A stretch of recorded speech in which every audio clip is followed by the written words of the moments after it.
مرتبہ اگرچہ ہمارا درس آیت نمبر 30 تک پہنچ گیا تھا، لیکن آخری دو آیات یعنی آیت نمبر 29 اور 30 کا حق ادا نہیں ہوا۔ من الشیطان الرجیم، بسم اللہ الرحمن الرحیم۔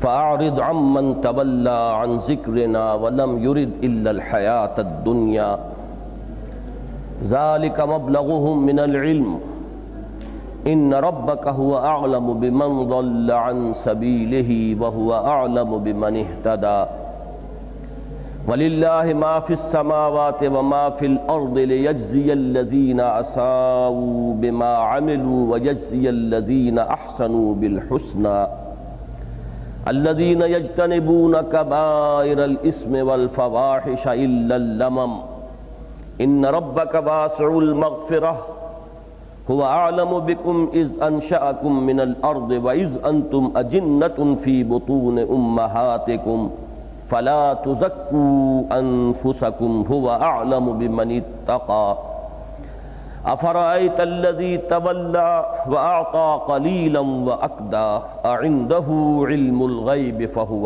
يرى أم لم ينبأ بما في صحف موسى وإبراهيم الذي وفى أَلَّا تَزِرُ وَازِرَةٌ وِزْرَ أُخْرَى وَأَن لَيْسَ لِلْإِنسَانِ إِلَّا مَا سَعَى وَأَنَّ سَعْيَهُ سَوْفَ يُرَى ثُمَّ يُجْزَاهُ الْجَزَاءَ الْأَوْفَى وَأَنَّ إِلَى رَبِّكَ الْمُنْتَهَى وَأَنَّهُ هُوَ أَضْحَكَ وَأَبْكَى وَأَنَّهُ هُوَ أَمَاتَ وَأَحْيَا وَأَنَّهُ خَلَقَ الزَّوْجَيْنِ الذَّكَرَ وَالْأُنثَى من نطفة إذا تمنى وأن عليه النشأة الأخرى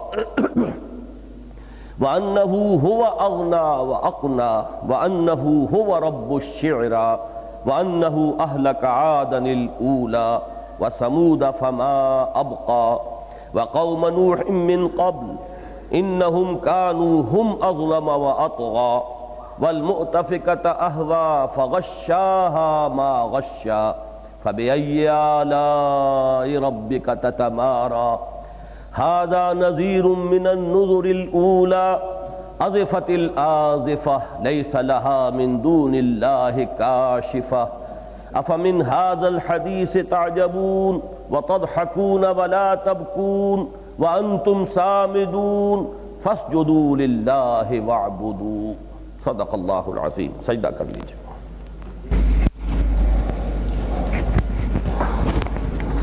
اللہ الرحمن الرحیم۔ سورۃ النجم کی ابتدائی 18 آیات جو مشکلات القرآن میں سے ہیں، جن میں بہت سے تفسیری اشکالات ہیں، ان پر جس حد تک بھی ہم سے ہو سکا ہے ہم نے تفصیلی گفتگو کر لی ہے، اور اس کا ایک اجمالی اعادہ بھی پچھلے درس میں نے کر لیا تھا۔ اس کے بعد جو مضمون آیا ہے وہ مکی صورتوں کا ایک مشترک مضمون ہے، شرک کی نفی، توحید کا اثبات۔ اور ظاہر بات ہے کہ ان صورتوں میں شرک کی وہ صورت سب سے زیادہ نمایاں ہے کہ جو اس وقت اہل عرب میں موجود تھی۔ شرک کی بہت سی اقسام ہیں، لیکن یہ کہ جو شکلیں اس وقت عرب میں مروج تھیں، یہ فطری طور پر بات سمجھ میں آتی ہے کہ قرآن مجید میں زیادہ کلام انہی کے بارے میں ہوا ہے۔ ان کے ہاں بت پرستی تھی، کچھ ستارہ پرستی بھی تھی، اور ان کے جو دیوی یا دیوتا تھے ان کے بارے میں بھی مختلف چیزیں موجود ہیں، لیکن یہ ہے کہ ایک ان کے ہاں اہم جو شرک تھا وہ ایمان بالملائکہ کی بگڑی ہوئی شکل۔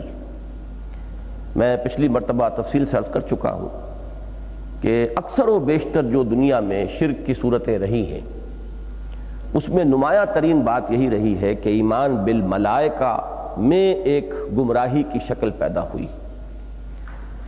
میں نے صاف یہ بھی عرض کیا تھا کہ ہمارا جو فلسفہ تاریخ کا ہے وہ یہ نہیں ہے کہ تاریخ انسانی کا آغاز اندھیرے میں ہوا اور رفتہ رفتہ روشنی میں انسان آیا، بلکہ ہمارا فلسفہ تاریخ یہ ہے کہ نوع انسانی کا آغاز جو ہوا ہے وہ پوری ہدایت کے ساتھ ہوا ہے۔ پہلے انسان، پہلے نبی بھی تھے، حضرت آدم علیہ السلام، موحد کامل۔ ظاہر بات ہے کہ نبی کے بارے میں کوئی اور گمان کیا ہی نہیں جا سکتا۔ تو یہ جو دنیا میں تصور موجود ہے کہ انسان جب پیدا ہوا تو چونکہ جہالت تھی، لا علمی تھی، اس نے ہر شے کو خدا بنا لیا، جس چیز میں بھی اسے مضرت نظر آئی اس سے بچنے کے لیے ہاتھ جوڑ دیے، جس چیز میں کوئی نفع نظر آیا اس کو خوش کرنے کے لیے ڈنڈوت کر لی۔ تو یہ بعد کے ادوار تو ہو سکتے ہیں کہ اس طرح کی بنیادوں اور اس طرح کی وجوہات سے لوگوں نے شرک کی صورتیں ایجاد کی ہوں، لیکن ابتدا جو ہے نسل انسانی کی وہ اس طور سے نہیں ہوئی، بلکہ کم سے کم ایمان اور توحید کے ضمن میں یوں سمجھنا چاہیے کہ نصف النہار کی جو روشنی ہوتی ہے اس روشنی میں تاریخ انسانی کا آغاز ہوا ہے۔ اب ظاہر ہے کہ اس کے ساتھ کوئی نہ کوئی تصور ابتدا سے ایمان بالملائکہ کا بھی موجود تھا۔ یہ جو ملائکہ ہیں جن کے بارے میں ہمارا ایمان یہ ہے کہ وہ برگزیدہ ہستیاں ہیں، نورانی مخلوق ہیں، ان کی تخلیق صحیح مسلم میں روایت موجود ہے حضرت عائشہ رضی اللہ تعالی عنہا سے کہ اللہ تعالیٰ نے ملائکہ کو نور سے پیدا فرمایا ہے، جنات جو ہیں وہ نار سے پیدا ہوئے ہیں، اور یہ جو ارضی ہماری جتنی بھی مخلوقات ہیں، حیوانات، نباتات، پھر انسان، ان کا اصل مادہ تخلیق جو ہے وہ مٹی ہے، کرسٹ آف دی ارتھ ہے، اگرچہ منبع حیات اس میں جو ہے وہ پانی ہے۔ اسی میں پھر ارتقاء کے مختلف مراحل طے کر کے انسانی زندگی کا آغاز ہوا ہے۔ اس اعتبار سے ملائکہ جو ہیں اپنے مادہ تخلیق کے اعتبار سے بزرگ ہیں، بہت بلند ہیں۔ پھر یہ کہ انہیں اللہ کا ایک قرب حاصل ہے، اللہ کے احکام کی تنفیذ کرتے ہیں۔ سب سے بڑی بات یہ ہے کہ وحی اور نبوت و رسالت کا آپ کو معلوم ہے کہ سارا معاملہ وحی سے متعلق ہے۔ وحی کا لانے والا بھی فرشتہ ہے۔ اس پہلو سے ایمانیات کے ذیل میں ایمان بالملائکہ کی بڑی اہمیت ہے کہ اگر ہم فرشتوں پر ایمان نہیں رکھتے تو سوال پیدا ہوگا کہ پھر نبوت و رسالت کی بنیاد کیا ہے؟ اس لیے کہ نبی تو نبی بنتا ہے وحی کی بنیاد پر، اور وحی کا لانے والا فرشتہ ہے۔ بہرحال یہ جو تصور ہے ہمارا، اس کے ساتھ ہی یہ چیز بھی ہمارے سامنے ہے الحمدللہ کہ ان فرشتوں کو اختیار کوئی حاصل نہیں ہے۔ یفعلون ما یؤمرون، یہ وہی کچھ کرتے ہیں جس کا انہیں حکم ہوتا ہے، اپنی مرضی سے کچھ نہیں کرتے۔ بزرگ ہیں، مقربین بارگاہ ہیں، لیکن انہیں اختیار کوئی حاصل نہیں ہے۔ لہذا اب ان کو پکارنا، ان سے مدد طلب کرنا، ان سے استعانت کرنا یا ان کی کوئی پوجا پاٹ کرنا، اس کا سارا معاملہ خارج از بحث ہو جاتا ہے۔ لیکن آپ غور کیجئے، میں نے پچھلی مرتبہ بھی یہ مصرع پڑھا تھا کہ مردی و نامردی قدم فاصلہ دارت، ایک باریک سا پردہ ہے وہ ہٹا دیجئے۔ اگر یہ چیز ذہن نشین نہ رہے کہ یہ تو اللہ کے بندے ہیں اور اللہ جو حکم دیتا ہے وہی بجا لاتے ہیں، تو اگر یہ چیز ذرا ذہن سے اوجھل ہو جائے تو جو پہلی باتیں ہیں مثبت، اس کے نتیجے میں وہ کیا بنیں گے؟ وہ دیوی بن جائیں گے، دیوتا بن جائیں گے۔ تو گاڈز اینڈ گاڈیسز کا جو کانسیپٹ ہے ویسٹ کا، چھوٹے جی سے لکھے جانے والے گاڈز اور گاڈیسز، اور دیوی اور دیوتاؤں کا جو تصور ہے ہندوستان کا، اور آلہہ کا جو تصور تھا عرب میں، یہ تینوں در حقیقت ایمان بالملائکہ کی بگڑی ہوئی شکل ہے۔ چنانچہ اس سورہ مبارکہ میں اس کے بعد کی جو آیات ہم پڑھ چکے ہیں، آیت نمبر 28 تک 13 آیات میں اصل مضمون یہی آیا ہے کہ انہوں نے دیویاں جو ہیں قرار دیا ہے، تم نے یہ لات اور عزا اور منات اور ان کے تم نے بت اور استھان بنا لیے ہیں، لیکن ان کی کوئی حیثیت نہیں ہے۔ فرشتے جو ہیں ان کا نام انہوں نے مؤنث رکھ لیا ہے، لیسمن الملائکۃ تسمیۃ الانثیٰ، انہیں خدا کی بیٹیاں قرار دے رہے ہیں۔ یہ سب ان کے من گھڑت خیالات ہیں۔ فرشتے ہیں، بہت برگزیدہ ہیں، لیکن یہ کہ یہ چیزیں جو تم نے گھڑ لی ہیں یہ تمہارے صرف اپنے اختراعات ہیں، تمہارے اپنے ذہن کی تخلیق ہے، من گھڑت خیالات ہیں، ان کا حقیقت سے کوئی تعلق نہیں۔ اور پھر ان کے نظریہ شفاعت کی نفی کی کہ ان کی تو کوئی حقیقت ہی نہیں جنہیں تم پوج رہے ہو، جو واقعتاً حقیقت والے ہیں۔ آسمان میں جو فرشتے ہیں، جو بزرگ ہیں، جو اللہ تعالیٰ کے مقربین ہیں، ان کو بھی کوئی اختیار حاصل نہیں ہے، وہ کسی کی شفاعت نہیں کریں گے مگر صرف اس کی جس کے لیے کہ اللہ تعالیٰ کی طرف سے انہیں اذن مل جائے گا، ورنہ یہ کہ کسی کو وہاں زبان کھولنے کا بھی یاران نہ ہوگا۔ تو یہ در حقیقت جو دوسرا حصہ تھا اس سورہ مبارکہ کا، اس میں اس شرک کی نفی کی گئی ہے کہ جو اس وقت سب سے زیادہ مروج تھا جبکہ یہ قرآن مجید نازل ہوا، اور ظاہر بات ہے کہ جو اس کے مخاطب اول تھے انہی کی باتوں کو قرآن مجید نے زیادہ بحث کا موضوع بنایا ہے۔ اب آگے چلیے. اب یہاں حضور سے خطاب ہو رہا ہے فَأَعْرِضْ عَمَّنْ تَوَلَّى. اے نبی اعراض فرمائیے، آپ ذرا اپنا رخ پھیر لیجئے ان لوگوں کی طرف سے جنہوں نے پیٹھ موڑ لی ہے. فَأَعْرِضْ عَمَّنْ تَوَلَّى. پس منظر میں یہ بات رکھیے کہ تقریباً 5 اگر نبوی کی یہ صورت ہے جیسا کہ عام خیال ہے، اس لیے کہ یہ سورہ مبارکہ نازل ہوئی ہے ہجرت حبشہ کے بعد. ہجرت حبشہ ہوئی ہے سن 5 نبوی میں، ہجری نہیں نبوی. ابھی ہجرت مدینہ تو ہوگی کوئی 7-8 سال بعد جا کر، 6-7 سال بعد، لیکن پہلی ہجرت جو ہوئی حبشہ کی طرف، تو یہ اس کے بعد یہ صورت نازل ہوئی ہے. چونکہ وہ جو پس منظر ہے اور کچھ واقعات اس سے متعلق ہیں وہ میں پہلے تمہیدی بیان میں عرض کر چکا ہوں. تو 5 سال یا 6 سال ہو گئے تھے حضور کو دعوت دیتے ہوئے. اب آپ خود امیجن کیجئے کہ چھوٹا سا ایک شہر ہے مکہ، کوئی لمبا چوڑا کراچی یا لاہور کی طرح کا لاکھوں کی آبادی کا کوئی شہر نہیں تھا، چھوٹی سی بستی، چند ہزار نفوس اس میں آباد. اور حضور صلی اللہ علیہ وسلم دن رات 5-6 برس ہو گئے ہیں کہ انہیں دعوت دے رہے ہیں، انہیں پکار رہے ہیں، ان کو توحید کی طرف بلا رہے ہیں، شرک سے انہیں روک رہے ہیں. لیکن یہ کہ لوگ اڑے ہوئے ہیں اپنے کفر پر، شرک پر، انکار پر. اس پس منظر میں فرمایا گیا کہ اے نبی اب آپ بھی پھر ان سے اپنی توجہ کو ہٹا لیجئے، ان کے پیچھے ہلکان اپنے آپ کو نہ کیجئے. جسے ماننا تھا اس نے مان لیا، جو نہیں ماننا چاہتا آپ زبردستی اسے اللہ کے اس راستے کی طرف نہیں لا سکتے. آپ بھی اعراض کیجئے. فَأَعْرِضْ عَمَّنْ تَوَلَّى عَنْ ذِكْرِنَا وَلَمْ يُرِدْ إِلَّا الْحَيَاةَ الدُّنْيَا. یہ تولا کے ساتھ ہے عن ذکرنا، جس نے روگردانی کی ہے ہمارے ذکر سے، اور اس نے نہیں ارادہ کیا مگر صرف دنیا کی زندگی کا. یہ ٹکڑا میں چاہتا ہوں کہ اسے ذرا اچھی طرح سمجھیں کہ عن ذکرنا ولم یرد الا الحیات الدنیا. عام حالات میں اگر یہ الفاظ ہمارے سامنے ہوں تو اس کا مفہوم یہ ہوگا کہ ذکر کا لفظ بھی عام جو ہوگا تو اس کا مفہوم وسیع ہے. جو بھی ہمارے ذکر سے اعراض کر رہا ہے، ہماری یاد دہانی سے، ہمارے ذکر سے، ہمیں یاد کرنے سے، اور جس کا کہ مطلوب و مقصود صرف دنیا کی زندگی بن گئی ہے. لیکن یہاں اصل میں اس پس منظر کے ساتھ جو میں نے بیان کیا، عن ذکرنا سے مراد ہے اس تذکیر سے اعراض جو حضور فرما رہے تھے، اس یاد دہانی کے لیے اپنے کانوں کو بہرا کر لینا کہ جو محمد رسول اللہ صلی اللہ علیہ وسلم اس قرآن کے ذریعے سے فرما رہے تھے.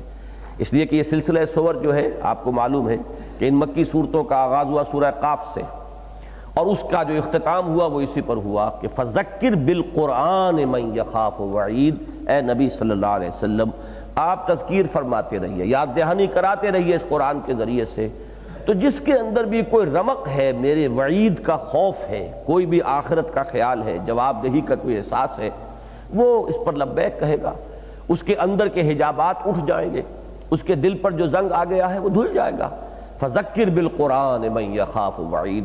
لیکن اب جو لوگ اس سے اعراض کر رہے ہیں، عارض عمن تولی عن ذکرنا، آپ کی اس تمام تر تذکیر کے باوجود، آپ کی اس تمام تر محنت و مشقت کے باوجود جو اعراض کیے ہوئے ہیں، اب آپ بھی اس سے اعراض کیجئے. جس نے منہ موڑ لیا ہے آپ بھی اپنی توجہ اس سے ہٹا لیجئے. یہ بالکل گویا کہ ایک عکس ہوگا وہ جو اللہ تعالیٰ کا معاملہ ہے بندے کے ساتھ، کہ ایک دو طرفہ معاملہ ہے. اگر بندہ اللہ کی طرف رجوع کرتا ہے تو اللہ تعالیٰ بھی اپنی شفقتوں اور رحمتوں کے ساتھ بندے کے حال کی طرف متوجہ ہو جاتا ہے. اگر بندہ اپنا رخ موڑ لیتا ہے تو اللہ تعالیٰ بھی بے نیازی کا طریقہ اختیار فرماتا ہے، اس لیے کہ اللہ تو بے نیاز ہے ہی، اسے کسی کی کوئی احتیاج نہیں ہے.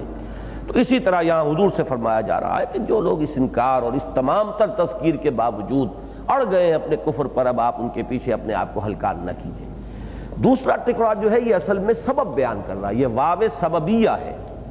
یہ کیوں اعراض کر رہے ہیں اس تذکیر سے؟ لم یرد الا الحیات الدنیا. ان کی نگاہوں میں دنیا کی زندگی اتنی کھب گئی ہے، اتنی رچ بس گئی ہے، یہ صرف دنیا ہی کے طالب بن کر رہ گئے ہیں.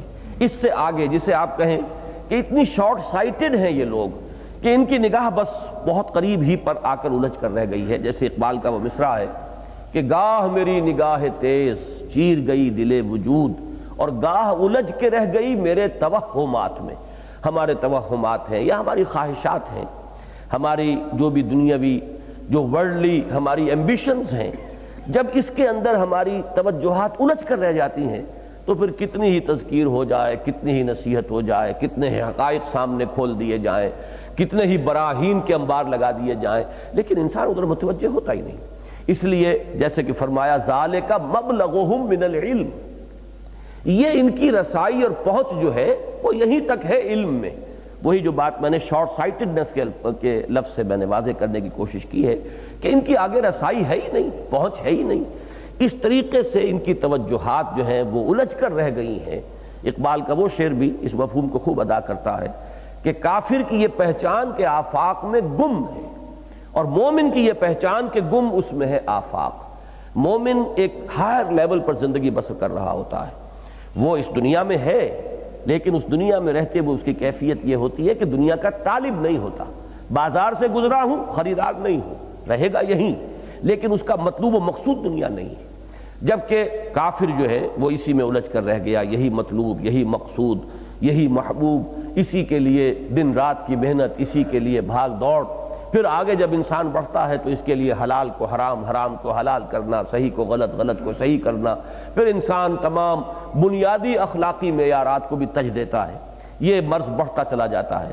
تو یہ اصل میں یہاں سبب کے طور پر آیا ہے کہ لَمْ يُرِدْ إِلَّا الْحَيَاةَ الدُّنْيَا۔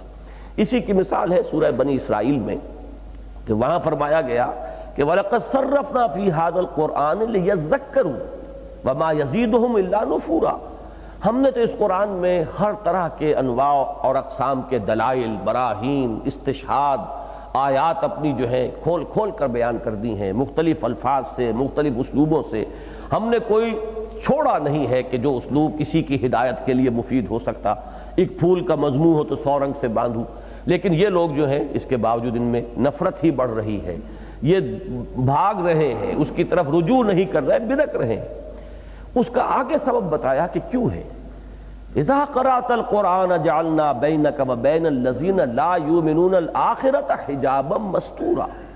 اے نبی، جب آپ تذکیر تو قرآن سے کرا رہے ہیں، یاد دہانی قرآن سے کرا رہے ہیں، لیکن جب آپ ان کی تذکیر کے لیے، نصیحت کے لیے ان کو قرآن سناتے ہیں تو ہم آپ کے اور ان کے مابین ایک حجاب جو ہے وہ مخفی ہے، نظر نہیں آ رہا، غیر مرئی ہے، وہ حجاب اور پردہ ہم تان دیتے ہیں۔ کیوں تان دیتے ہیں یہ پردہ؟ اس لیے کہ وہ آخرت کو نہیں مانتے۔ یعنی آخرت ہے اصل میں فیصلہ کن چیز، جس کے دل میں کوئی بھی رمق ہوگی آخرت پر، ایمان کا لفظ تو بہت یعنی بھاری ہے، میں کہتا ہوں گمان کے درجے میں بھی اگر ہوگا کہ ہو سکتا ہے کہ یہ ہو جائے، تب بھی انسان جو ہے کچھ نہ کچھ ڈر اس کے اندر پیدا ہوگا، کوئی جواب دہی کا احساس ہوگا۔ لیکن یہ کہ جہاں گمان سے بھی نکل گیا آدمی، تو پھر اب اس کا واپس لوٹنا اور یہ تذکیر اور نصیحت کا اس کے حق میں مفید ہونا، یہ خارج از بحث ہو جائے گا۔ فَأَعْرِضْ عَمَّنْ تَوَلَّىٰ عَنْ ذِكْرِنَا وَلَمْ يُرِدْ إِلَّا الْحَيَاةَ الدُّنْيَا ذَلِكَ مَبْلَغُهُم مِّنَ الْعِلْمِ إِنَّ رَبَّكَ هُوَ أَعْلَمُ بِمَنْ ضَلَّ عَنْ سَبِيلِهِ وَهُوَ أَعْلَمُ بِمَنِ اهْتَدَىٰ۔ اے نبی، آپ کا رب خوب جانتا ہے اس کو بھی کہ جو اس کی راہ سے بھٹک چکا، یعنی یہاں بھٹک چکنا اس معنی میں ہے کہ جس کی ضلالت پر گویا کہ آخری مہر ثبت ہو چکی، جو اب کسی صورت بھی آپ کی بات سننے والا نہیں ہے، جس کے حق میں آپ کی کوئی تذکیر، نصیحت، تبلیغ، وعظ کوئی مفید نہیں ہوگی۔ جیسے کہ سورہ بقرہ کے بھی پہلے ہی رکوع کے آخر میں فرما دیا ہے ان الذین کفروا سواء علیہم انذرتہم ام لم تنذرہم لا یؤمنون ختم اللہ علی قلوبہم وعلی سمعہم وعلی ابصارہم غشاوہ ولہم عذاب عظیم۔ یہ تمام کافروں کے بارے میں آپ نہیں کہیں گے، ظاہر بات ہے کہ اس کے مختلف مراحل اور مدارج ہیں۔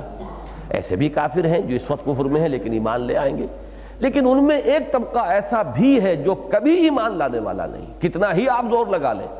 تو یہ اس کو عام نہ سمجھیے بلکہ اس کو خاص سمجھیے، اگرچہ الفاظ بظاہر عام ہیں لیکن اس میں خصوصیت کا پہلو ہے کہ جو لوگ اس اپنی ضد اور عناد اور ہٹ درمی میں اس درجے آگے نکل گئے اور جن کا مبلغ علم جو ہے 100% صرف دنیا ہی کا ہو کر رہ گیا ہے، اب ان کے لیے آپ کی کوئی تذکیر اور نصیحت جو ہے اور کوئی انذار یا تبشیر مفید نہیں ہوگی۔ اللہ خوب جانتا ہے۔ اس کے معنی کیا ہے کہ چونکہ انسان کے علم میں یہ بات نہیں ہے، لہذا اپنی سی محنت جاری رکھنا یہ بالکل دوسری بات ہے۔ اس لیے کہ نبی اکرم صلی اللہ علیہ وسلم کا تو معاملہ پھر بھی خاص ہو سکتا ہے کہ آپ کا معاملہ اللہ تعالیٰ کے ساتھ براہ راست ہے اور اللہ کا ہر وقت اور ہر آن آپ کو حکم مل رہا ہے، بہت سے لوگوں کے بارے میں اللہ نے آپ کو بتا دیا ہے، منافقین تک کے بارے میں نام بنام بھی حضور صلی اللہ علیہ وسلم کو اللہ نے بتا دیا ہے، لیکن کسی اور دوسرے داعی حق کے لیے یہ جائز نہیں ہے کہ وہ فیصلہ کر لے کسی کے بارے میں کہ اب یہ شخص ہرگز ایمان نہیں لائے گا، اس لیے کہ یہ چیز صرف اللہ کے علم میں ہے۔ خود حضور صلی اللہ علیہ وسلم کی بھی ہمارے سامنے یہ سنت آتی ہے کہ ابو طالب کے لیے بھی آخری وقت تک کوشش کی ہے۔ عین عالم نزع میں جب ابو طالب تھے تو اس وقت بھی حضور نے فرمایا ہے کہ چچا جان میرے کان ہی میں کلمہ شہادت ادا کر دیجئے تو میں اللہ کے ہاں گواہی دے سکوں، لیکن یہ کہ بہرحال جو بھی اللہ کا فیصلہ تھا اس کے بارے میں وہ دنیا سے محروم ہی یعنی ہونے کی حالت میں اس کلمہ شہادت سے اس کا معاملہ ہوا ہے۔ تو ان ربک هو اعلم بمن ضل عن سبیلہ وهو اعلم بمن اہتدی، اور اسے خوب معلوم ہے کہ جو ہدایت یافتہ ہے یا اسی میں جو پوٹینشلی ہدایت پانے والا ہے، اللہ کو معلوم ہے کہ کس کے حق میں آپ کا یہ انذار اور تبشیر اور تذکیر مفید ہوگا، کس کے حق میں مفید نہیں ہوگا، یہ اللہ کے علم میں ہے۔ وَلِلَّهِ مَا فِي السَّمَاوَاتِ وَمَا فِي الْأَرْضِ، اور اللہ ہی کا ہے جو کچھ کہ ہے آسمانوں اور زمین میں، یعنی یہ کہ یہ لام تملیک بھی ہے، ملکیت اللہ ہی کی ہے، جو کچھ کہ آسمانوں میں اور زمین میں، لام استحقاق بھی ہے کہ اللہ ہی کو حق بھی پہنچتا ہے اس کی ملکیت کا اور اس کی مالکیت کا، جہاں مالکیت ہوگی وہیں ملکیت بھی ہوگی کہ بادشاہ بھی وہی ہے، اختیار بھی اسی کا ہے۔ الا لہ الخلق والامر لیجزی الذین اساؤوا، لیکن اس نے یہ جو بھی کچھ تخلیق فرمائی ہے، انسان کو اختیار دیا ہے، پھر اس کے لیے جزا و سزا کا معاملہ ہے، ہدایت کے یہ راستے اس نے کھولے ہیں، ان سب کی غرض و غایت کیا ہے؟ لیجزی الذین اساؤوا بما عملوا ویجزی الذین احسنوا بالحسنی، یہ ہے جزا و سزا کے لیے یہ اختیار دیا ہے، حالانکہ اللہ کا اختیار ہے مطلق، اللہ جب چاہے جس شخص کا چاہے دل اسلام کی طرف اور ایمان کی طرف پھیر دے، کوئی بڑے سے بڑا کافر بھی اگر اللہ اسے اپنے اختیار خصوصی سے لانا چاہے اسلام پر تو ظاہر بات ہے کہ وہ اللہ کی قدرت سے باہر نہیں ہے، یہ اختیار تو مطلق ہے، لیکن اس نے یہ اختیار انسان کو دیا ہے، اس کی مرضی ہے، چاہے تو وہ فمن شاء فلیؤمن ومن شاء فلیکفر، جو چاہے وہ ایمان لائے، جو چاہے کفر کرے۔ یہ اختیار جو دیا کیوں دیا؟ تاکہ اب اس کا بدلہ ہو، تاکہ وہ نتیجہ نکلے، یہ لام جو ہے اس کو لام عاقبت کہتے ہیں، تاکہ نتیجہ یہ نکلے لیجزی الذین اساؤوا بما عملوا، تاکہ بدلہ دے وہ ان کو جو برے اعمال کرنے والے ہیں ان کے اعمال کا، ویجزی الذین احسنوا بالحسنی، اور جو بدلہ دے بہت ہی اچھا ان لوگوں کو جنہوں نے احسان کی روش اختیار کی، جنہوں نے خوبصورت روش اختیار کی، جنہوں نے صحیح اور طرز عمل جو ہے دنیا کی زندگی میں اختیار کیا ہے۔ اس میں ایک نکتہ ہے، مفسرین نے اس کو صحیح اس کی نشاندہی کی ہے کہ یہاں جو فرمایا کہ جزا ملے گی برائیوں کی بما عملوا، ان کے عمل کے نتیجے کے طور پر، گویا کہ انسان کو سزا ملے گی اس کے عمل کے مقدار کے مطابق، اس سے زائد اللہ تعالیٰ سزا نہیں دے گا، جو جس کا جتنی کمائی ہے اتنی ہی اس کو بدلے کے اندر سزا ملے گی، لیکن اس کا اعادہ نہیں کیا۔ جہاں حسنہ کا تعلق ہے وہ اللہ کا اختیار ہے، جتنا چاہے دے، اللہ تعالیٰ جو ہے وہ نیکیوں کا بدلہ جو ہے حساب کتاب سے نہیں دے گا، بلکہ وہ اجر جو ہو وہ حساب کتاب سے اگر ہو بھی جائے تو پھر اس کے فضل کا پھر کوئی حد و حساب نہیں ہے، وہ جتنا چاہے دے۔ یہاں پر اس کی جو کمیت ہے اسے ان کی نیکیوں کی مقدار کے ساتھ باندھا نہیں ہے، بلکہ وہ اختیار مطلق اللہ کا ہے، وہ جتنا اچھے سے اچھا، اعلیٰ سے اعلیٰ، جو بھی عمدہ سے عمدہ بدلہ دینا چاہے گا دے گا۔ الذین یجتنبون کبائر الاسم والفواحش، یہ آیت بہت اہم ہے، اور یہ مضمون اتنا اہم ہے کہ قرآن مجید میں 3 مرتبہ آیا ہے، اور اکثر و بیشتر اس کی جو اہمیت ہے اس پر توجہ نہیں ہوتی بالعموم۔ الذین یجتنبون کبائر الاسم والفواحش، وہ لوگ کہ جو اجتناب کرتے رہیں، جنب کہتے ہیں پہلو کو، یہ جنب ہے تو اجتناب ہے پہلو تہی کرنا، بچ جانا، اپنے آپ کو بچا لینا۔ الذین یجتنبون کبائر الاسم، جو بڑے بڑے گناہوں سے بچتے ہیں، اپنے آپ کو بچاتے ہیں، والفواحش، اور بے حیائی کے کاموں سے بچاتے ہیں، الا اللمم، سوائے تھوڑی سی آلودگی کے، کہیں پاؤں گندگی میں پڑ گیا، کہیں جذبات کی رو میں بہہ گئے، تو اس کو مستثنیٰ کیا ہے۔ یہ بات اس اعتبار سے بہت اہم ہے کہ ہمارے ہاں نیکی اور زہد اور عبادت گزاری کا بھی جب غلو پیدا ہو جاتا ہے تو انسان بہت چھوٹی چھوٹی چیزوں کے بارے میں بھی بے انتہا حساس ہو جاتا ہے، اور اس سے جو نیٹ نتیجہ نکلتا ہے وہ یہ ہے کہ پھر مچھر چھانے جاتے ہیں اور سموچے اونٹ انسان نکل جاتا ہے۔ یہ ایک عام طور پر نتیجہ نکلتا ہے ایک غلط انداز فکر کا، غیر متوازن طرز عمل کا۔ قرآن مجید نے اس مضمون کو 3 جگہ سورہ نساء میں فرمایا ہے کہ ان تجتنبوا کبائر ما تنہون عنہ، اگر تم ان بڑے بڑے گناہوں سے اجتناب کرتے رہو کہ جن سے تمہیں روکا گیا ہے تو پھر نکفر عنکم سیئاتکم وندخلکم مدخلا کریما، ہم تم سے تمہاری برائیوں کو دور کر دیں گے اور تمہیں بڑے باعزت جگہ پر داخل کریں گے۔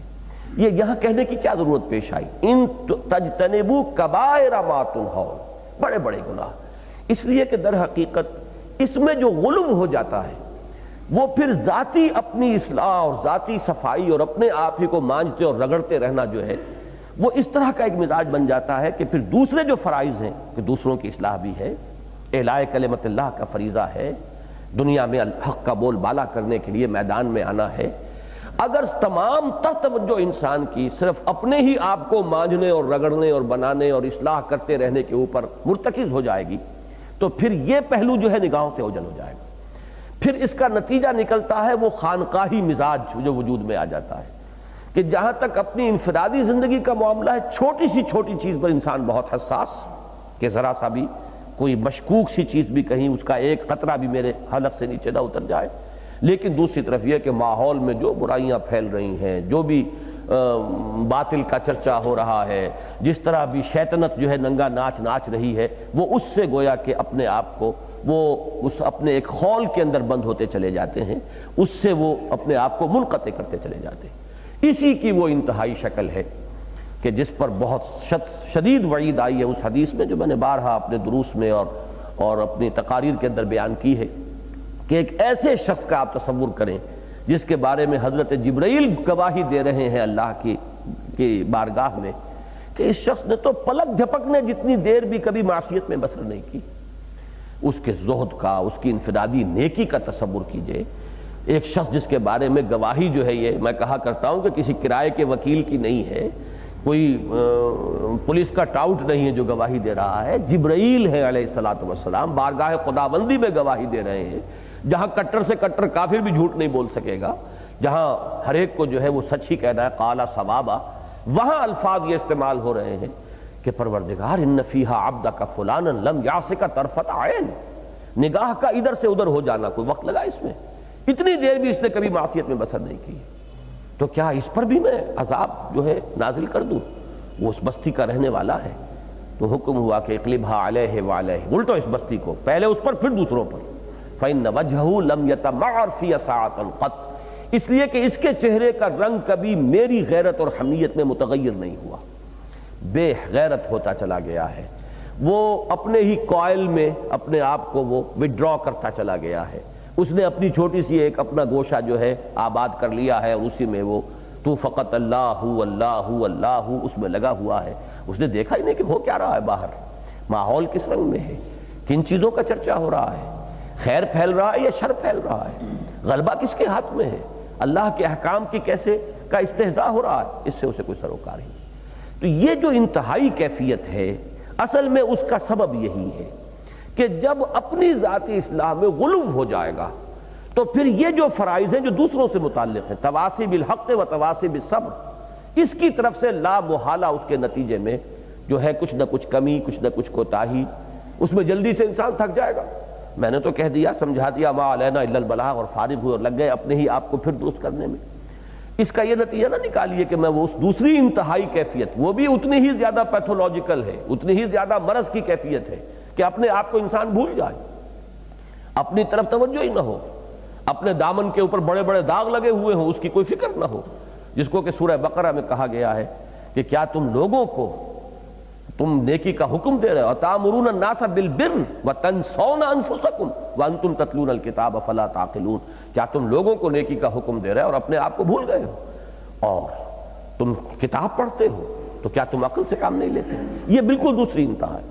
تو ان دونوں انتہاؤں کو ذہن میں رکھیے، یہ دونوں جو ہیں یہ مریض ذہن کی پیداوار ہیں، درمیانی کیفیت ہے۔ انسان اوصیکم ونفسی بتقوی اللہ، خود اپنے آپ کو بھی مخاطب کرے، اپنی بھی درستی پہ کوشاں ہو، اور بڑے بڑے گناہوں سے تو بہرحال مجتنب ہونا ضروری ہے۔ چھوٹی چھوٹی چیزیں ہیں، خطائیں ہیں، اللہ تعالیٰ معاف فرما دے گا۔ یہ نہیں کہ جب تک میں کامل نہ ہو جاؤں اس وقت تک کسی کو کچھ نہیں کہوں گا، جب تک کہ میرا دامن جو ہے ہر چھوٹے چھوٹے داغ اور دھبے سے پاک نہیں ہو جائے گا میں کلمہ خیر کسی سے کہوں گا ہی نہیں، یہ نہیں، بلکہ بڑے بڑے گناہ جو ہیں ان سے اجتناب ہو گیا ہے، حرام چیزوں سے اپنے آپ کو بچا لیا ہے، فرائض کی پابندی جو ہے انسان کر رہا ہے، اس لیے کہ جو فرض ہے اس کا ترک کر دینا گناہ کبیرہ ہے۔ اس کے بعد یہ کہ آپ تواصی بالحق اور تواصی بالصبر کے اوپر بھی عمل شروع کر دیجئے۔ یہ تواصی بالحق اور تواصی بالصبر پر عمل جو ہے یہ مزید آپ کی اصلاح میں بھی ممد ہو جائے گا، کیونکہ لوگ پھر آپ کو اپنے دامن کے داغ اور دھبوں کی طرف متوجہ کریں گے کہ بھائی مجھے آپ یہ کہہ رہے ہیں، آپ اپنے دامن کو تو دیکھیے، دامن کو ذرا دیکھ، ذرا بندے قبا دیکھ، اتنی نہ بڑھا پاکیے دامہ کی حکایت۔ تو یہ چیز جو ہے یہ پھر ممد ہو جائے گی آپ کو مزید اپنی اصلاح پر آمادہ کرنے میں۔ لیکن اگر برعکس اس کے ہو جائے کہ بس انسان اپنے بارے میں تو انتہائی غلو سے کام لے رہا ہو، اور یہ کہ ان فرائض سے پھر وہ پہلوتے ہی کرے گا، تو پھر اس کا آخری کردار وہی ہے کہ اِنَّ وَجْهَهُ لَمْ يَتَمَعَّرْ فِي سَاعَةً قَطْ، اور انجام اس کا یہ ہے کہ اقلبھا علیہ وعلیہم، یہ دوہرا مجرم ہے۔ دوسرے تو غفلت میں ہیں، دوسرے تو شہوات ہی کے پیچھے پڑ گئے ہیں، دوسروں کے بارے میں تو یہ اپولوجی خود یہاں آ گئی، ذَلِكَ مَبْلَغُهُم مِّنَ الْعِلْمِ، ان کے تو علم کی رسائی یہاں تک ہے۔ یہ دوسرا شخص جو ہے جو میں بیان کر رہا ہوں وہ تو یہ پلی نہیں لے سکتا کہ مجھے تو معلوم ہی نہیں تھا، اسے تو سب معلوم ہے۔ جو اپنی ذاتی اصلاح میں اتنا مبالغہ کر رہا ہے تو وہ تو ناواقف شخص تو نہیں ہے، لہذا اس کے پاس پھر کوئی پلی نہیں ہے اگر اس نے ان فرائض سے پہلوتی ہی کی۔ تو یہ چیز جو ہے سورہ شورى میں بھی آئی ہے، وَالَّذِينَ يَجْتَنِبُونَ كَبَائِرَ الْإِثْمِ وَالْفَوَاحِشَ وَإِذَا مَا غَضِبُوا هُمْ يَغْفِرُونَ۔ تو یہ تین مقامات ہیں، ذہن میں رکھیے کہ یہ جو آیت ہے اور سورہ شورى کی آیت کی تو تقریباً ہم مضمون آیات ہیں، الفاظ تقریباً وہی ہیں۔ وَالَّذِينَ يَجْتَنِبُونَ كَبَائِرَ الْإِثْمِ وَالْفَوَاحِشِ، یہاں پر بھی یہی ہے الَّذِينَ يَجْتَنِبُونَ كَبَائِرَ الْإِثْمِ وَالْفَوَاحِشِ، بڑے بڑے گناہوں سے انسان اپنے آپ کو روکے۔ اسم کسے کہتے ہیں؟ اس لیے کہ لفظ گناہ جب ہم بولتے ہیں اردو میں تو وہ بہت سی چیزوں کو اپنے اندر سمیٹ لیتا ہے۔ ایک مثلا معصیت ہے، معصیت کے اپنے معنی ہیں، وہ مختلف لفظ ہے۔ معصیت کہتے ہیں نافرمانی کو، اللہ کا کوئی حکم ہے اور آپ نے اس کو رد کر دیا، یہ معصیت ہے۔ ایک ذنب ہے، ذنب کا لفظ کا اپنا مفہوم ہے۔ ایک اسم ہے، اسم کے لفظ کا اپنا مفہوم ہے۔ ہم ان تمام الفاظ کا ترجمہ جو عام طور پہ گناہ سے کر دیں گے، لیکن یہ کہ اسم کے لفظ کو سمجھیے۔ آسمہ اصل میں کہتے ہیں اس اونٹنی کو کہ جو قافلے سے بچھڑ جائے، پیچھے رہ جائے۔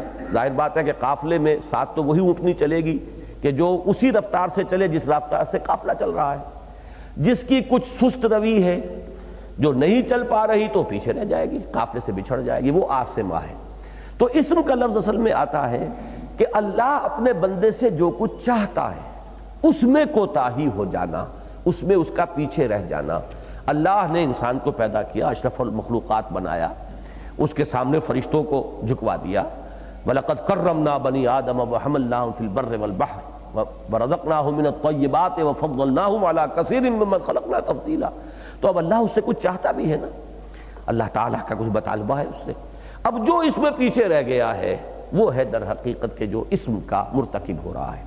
تو اب بڑی بڑی چیزیں جو ہے الذین یجتنبون کبائر الاسم، یہیں سے وہ تصور نکلتا ہے جو ہمارے ہاں صغائر کا ہے، صغیرہ گناہ، کبیرہ گناہ۔ اس میں تفسیری بحثیں تو بہت ہیں، لیکن یہ کہ جو اس کا اصل مطلوب ہے وہ میں نے آپ کے سامنے رکھ دیا ہے۔ صغیرہ گناہ کی ٹیکنیکل ڈیفینیشن کیا ہوگی اور کبیرہ گناہ کی ٹیکنیکل ڈیفینیشن کیا ہوگی، یہ تو پھر بڑی لمبی بحث ہو جائے گی۔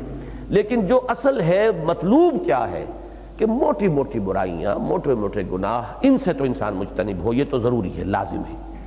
حرام کا ارتکاب نہ کر رہا ہو، فرائض کو ترک نہ کرے۔ پھر یہ کہ اب آداب بھی ہوتے ہیں، کچھ مینرز ہوتے ہیں، ان مینرز میں کوئی کمی رہ گئی ہے انسان ایک مفہوم یہ بھی لیا گیا ہے، اس لیے کہ یہاں پر لفظ جو آیا ہے الا اللمم آیا ہے۔ لمم کہتے ہیں وہ تھوڑی سی مقدار کی چیز، مثلا یہ کہ کسی جگہ پر علم المکانہ، انسان چلتے چلتے تھوڑی دیر کے لیے کہیں رک گیا پھر چل پڑا، تو یہ تھوڑا سا وقفہ جو ہے قیام اس کا اس جگہ پر، اس کے لیے بھی لفظ لمم آتا ہے۔ اسی طرح یہ کہ کھانا انسان کھانے بیٹھا بس تھوڑا سا کھایا، اس طبیعت آمادہ نہیں، تو اس کے لیے لفظ آ جائے گا علم الطعام، بس اس نے چھوا ہی ہے کھانے کو، ورنہ یہ کہ کوئی طبیعت میں اس کے کھانے کے لیے اشتہا نہیں تھی، بس یہ کہ ایک رسم پوری کرنے کے لیے انسان بیٹھ گیا ہے۔ تو اس طریقے سے مختلف جو اس کے استعمالات ہیں لغت میں، اس سے انداز یہ ہوتا ہے کہ چلتے چلتے انسان جو ہے جیسے کہیں کیچڑ تھا پاؤں پھسل گیا۔ اب ظاہر بات ہے کہ ہر سلیم الفطرت انسان جو ہے اگر اس کی ہڈی پسلی ٹوٹ گئی ہو تو بات اور ہی ہے کہ وہ اٹھنا چاہے اٹھ نہ سکے، لیکن یہ کہ بصورت دیگر فوراً اٹھتا ہے، کیچڑ کے اندر وہ ڈیرا لگا کر بیٹھتا نہیں، وہاں وہ اپنا بسترا نہیں جمائے گا، اس لیے کہ پاؤں پھسل گیا تھا۔ اسی طریقے سے انسان کے بارے میں یہ تصور قرآن نے دیا ہے، اور آگے آئے گا اس میں بھی کہ فَلَا تُزَكُّوا أَنفُسَكُمْ، زیادہ اپنی پاکی داماں کی حکایت کو نہ بڑھاؤ، دامن کو ذرا دیکھ، ذرا بندے قبا دیکھ، اپنی اصل حقیقت کو دیکھو۔ اس کے اعتبار سے یہ ہے کہ انسان دو چیزیں جو ہے، الانسان مرکب من الخطاء والنسیان، خطا اور نسیان، خطا کا ہو جانا، بھول چوک کا ہو جانا، یہ اس کے اندر مضمر ہے، اس کی سرشت کے اندر ہے یہ چیز جو ہے۔ اسی لیے سورہ بقرہ کی جو آخری آیت میں دعا آئی ہے کہ پروردگار ہمیں نہ ہمارا مواخذہ نہ کیجو، لا تؤاخذنا ان نسینا او اخطانا، اگر ہم سے نسیان ہو جائے، بھول چوک میں کوئی غلطی ہو جائے یا ہم کو خطا کر بیٹھے۔ یہ خطا جو ہے عمد کے مقابلے میں ہوتا ہے، ایک تو جان بوجھ کر کہ یہ اللہ کا حکم ہے میں نے اس کو توڑنا ہے، یہ ہے تعمد، قتل عمد جیسے ہم کہتے ہیں، یہ تعمد ہے کسی شے کا ارادہ کرنا، اور ایک ہے خطا میں کوئی آپ نے نہیں اتنی اہم بات سمجھی تھی اہم، لیکن آپ نے اسے معمولی بات سمجھا تھا، آپ اس کا ارتکاب کر بیٹھے، یہ ابھی خطا کی بات ہوگی۔ تو یہ دونوں چیزیں انسان میں ہیں۔ حدیث میں الفاظ آئے ہیں کہ کل بنی آدم خطاؤن وخیر الخطائین التوابون، تمام انسان خطا کار ہیں، اور خطا کار بھی خطاؤن، فعال کے وزن پر مبالغے کا صیغہ ہے کہ انسان انتہائی خطا کار ہے۔ ہاں ان خطا کاروں میں بہترین لوگ وہ ہیں جو تواب بھی ہیں، وہ پلٹتے بھی رہتے ہیں، لوٹتے ہیں، ایک خطا ہو گئی رجوع کر لیا، غلطی ہو گئی، پاؤں پھسل گیا تھا اٹھ کھڑے ہوئے، ان کے اندر ایک عزم ہے اپنی اصلاح کا، اس کے لیے وہ کوشاں ہیں۔ تو اللہ تعالیٰ پھر جو بھی خطائیں ہو جاتی ہیں، اور خطائیں ہوتی ہیں کس وجہ سے، یا تو کسی وقت ماحول کا اثر انسان پر اتنا غالب آ جاتا ہے، آپ اپنے دوستوں میں بیٹھے ہیں، کئی گھنٹے گزر گئے ہیں، فحش گوئی ہو رہی ہے، اب کچھ نہ کچھ آپ کی طبیعت کے اوپر بھی، چاہے آپ شروع میں حصہ نہیں لے رہے، کسی وجہ سے وہاں بیٹھے ہوئے ہیں، لیکن یہ کہ کچھ نہ کچھ کیفیات جو ہے وہ آپ کے اوپر بھی آ جائیں گی، یہ ماحول کا ایک اثر۔ یا یہ کہ کبھی انسان کے اپنے جذبات میں کوئی ہیجانی کیفیت ہو جائے، طوفانی کیفیت ہو جائے، اس کے اندر انسان جو ہے اپنے جذبات اور شہوات سے بے قابو ہو کر کوئی حرکت کر بیٹھتا ہے۔ لیکن جب بھی کبھی ایسا ہوگا فوراً انسان جو ہے پلٹے گا، جیسے ہی ہوش میں آ گیا کہ جیسے اس وقت وہ نیم مدہوشی کی کیفیت تھی، جب جذبات نے اس کو اندھا بہرا کر دیا تھا، تو یہ گویا کہ ایک طرح کی نیم مدہوشی کی کیفیت تھی، جیسے ہی ہوش میں آئے گا اب پچھتاوا دل میں پیدا ہو جائے گا، یا میں نے کیا کیا، مجھ سے یہ کیا ہو گیا، یہ کیسے میں کام یہ کر بیٹھا، پھر وہ گڑ گڑائے گا، رجوع کرے گا۔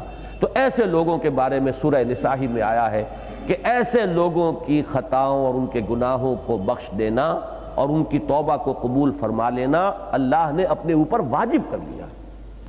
انما التوبۃ علی اللہ للذین یعملون السوء بجہالۃ ثم یتوبون من قریب، فوراً ہی وہ رجوع کرتے ہیں، تو اللہ تعالیٰ نے وعدہ کر لیا ہے کہ میرے ذمے ہے ایسے لوگوں کی توبہ کو قبول کرنا۔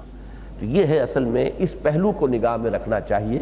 ایک تو یہ کہ اس سے پھر ایک انسان میں کہ جو اپنی اصلاح کے لیے کوشاں ہے، اس کے اندر ایک امید کی کیفیت رہتی ہے، اور یہ امید جو ہے انسان کو عمل پر آمادہ کرتی ہے، ورنہ مایوسی پیدا ہو جاتی ہے، اور مایوسی انسان کے قوا کو شل کر دینے والی چیز ہے۔ اور دوسرے یہ کہ اس میں جو ہے یہ جو دوسری کیفیت میں نے آج بیان کی ہے کہ اگر یہ نہ ہو تو پھر انسان کے اندر ایک بڑا ہی غلو جو ہے زہد اور اس نیکی کے اندر غلو جو رہبانیت کے راستے پر انسان کو ڈال دیتا ہے، پھر وہ خانقاہی قسم کی نیکی کا تصور جو ہے وہ انسان کو اپنے لپیٹ میں لے لیتا ہے، اور جو وہ ایک پینورامک ویو ہے فرائض دینی کا ایک جامع تصور کہ والعصر ان الانسان لفی خسر الا الذین آمنوا وعملوا الصالحات وتواصوا بالحق وتواصوا بالصبر، تو وہ سوئی جو ہے اٹک جائے گی عامل الصالحات کے اوپر آ کر، اس سے آگے جو ہے اس کے اگلے قدم نہیں اٹھیں گے، وتواصوا بالحق وتواصوا بالصبر جو ہے اس سے وہ محروم ہوتا چلا جائے گا، اور اس کے آخری انجام وہ ہے، وہ کردار جو میں آپ کے سامنے بیان کر چکا۔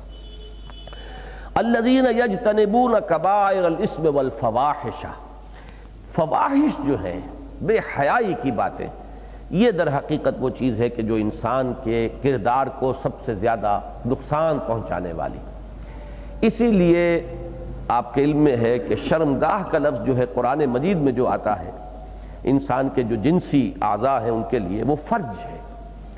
فرج کہتے ہیں کسی اندیشے کی جگہ کو، یعنی فصیل ہے، پچھلے زمانے کی جنگوں کا آپ تصور کیجئے، فصیل کے اندر کہیں اگر رکھنا پڑ گیا، کسی گولے نے آ کر دراڑ پیدا کر دی، تو اب وہ شہر غیر محفوظ ہو گیا ہے۔ اندیشے کی جگہ جو ہے وہ فرج ہے۔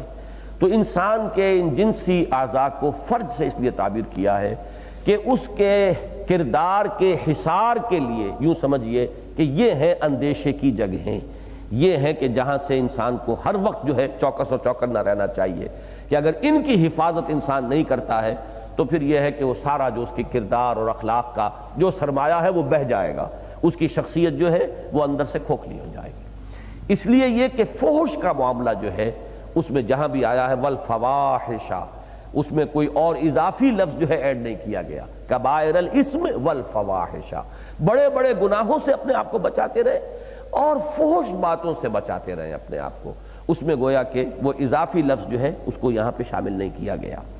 اسی لیے وہ حدیث بھی میں نے بارہا آپ کو سنائی ہے کہ حضور نے فرمایا مجھے دو چیزوں کی تم ضمانت دے دو، جنت کی ضمانت میں تمہیں دیتا ہوں۔ ایک تو یہ کہ جو دونوں گالوں کے مابین ہے یعنی زبان، اس کی ضمانت دو کہ یہ غلط استعمال نہیں ہوگی، اور ایک جو تمہاری دونوں رانوں کے مابین ہے وہی وہ فرج، وہ اس کی گواہی دو، اس کی مجھے ضمانت دو کہ اس کا غلط استعمال نہیں ہوگا، تو جنت کی ضمانت میں تمہیں دیتا ہوں۔ اور سیدھی سی بات ہے، بڑی معقول بات ہے، منطقی بات ہے کہ سب سے زیادہ انسان کو جو بے قابو ہو جانے والے اعضاء ہیں وہ یہی ہیں۔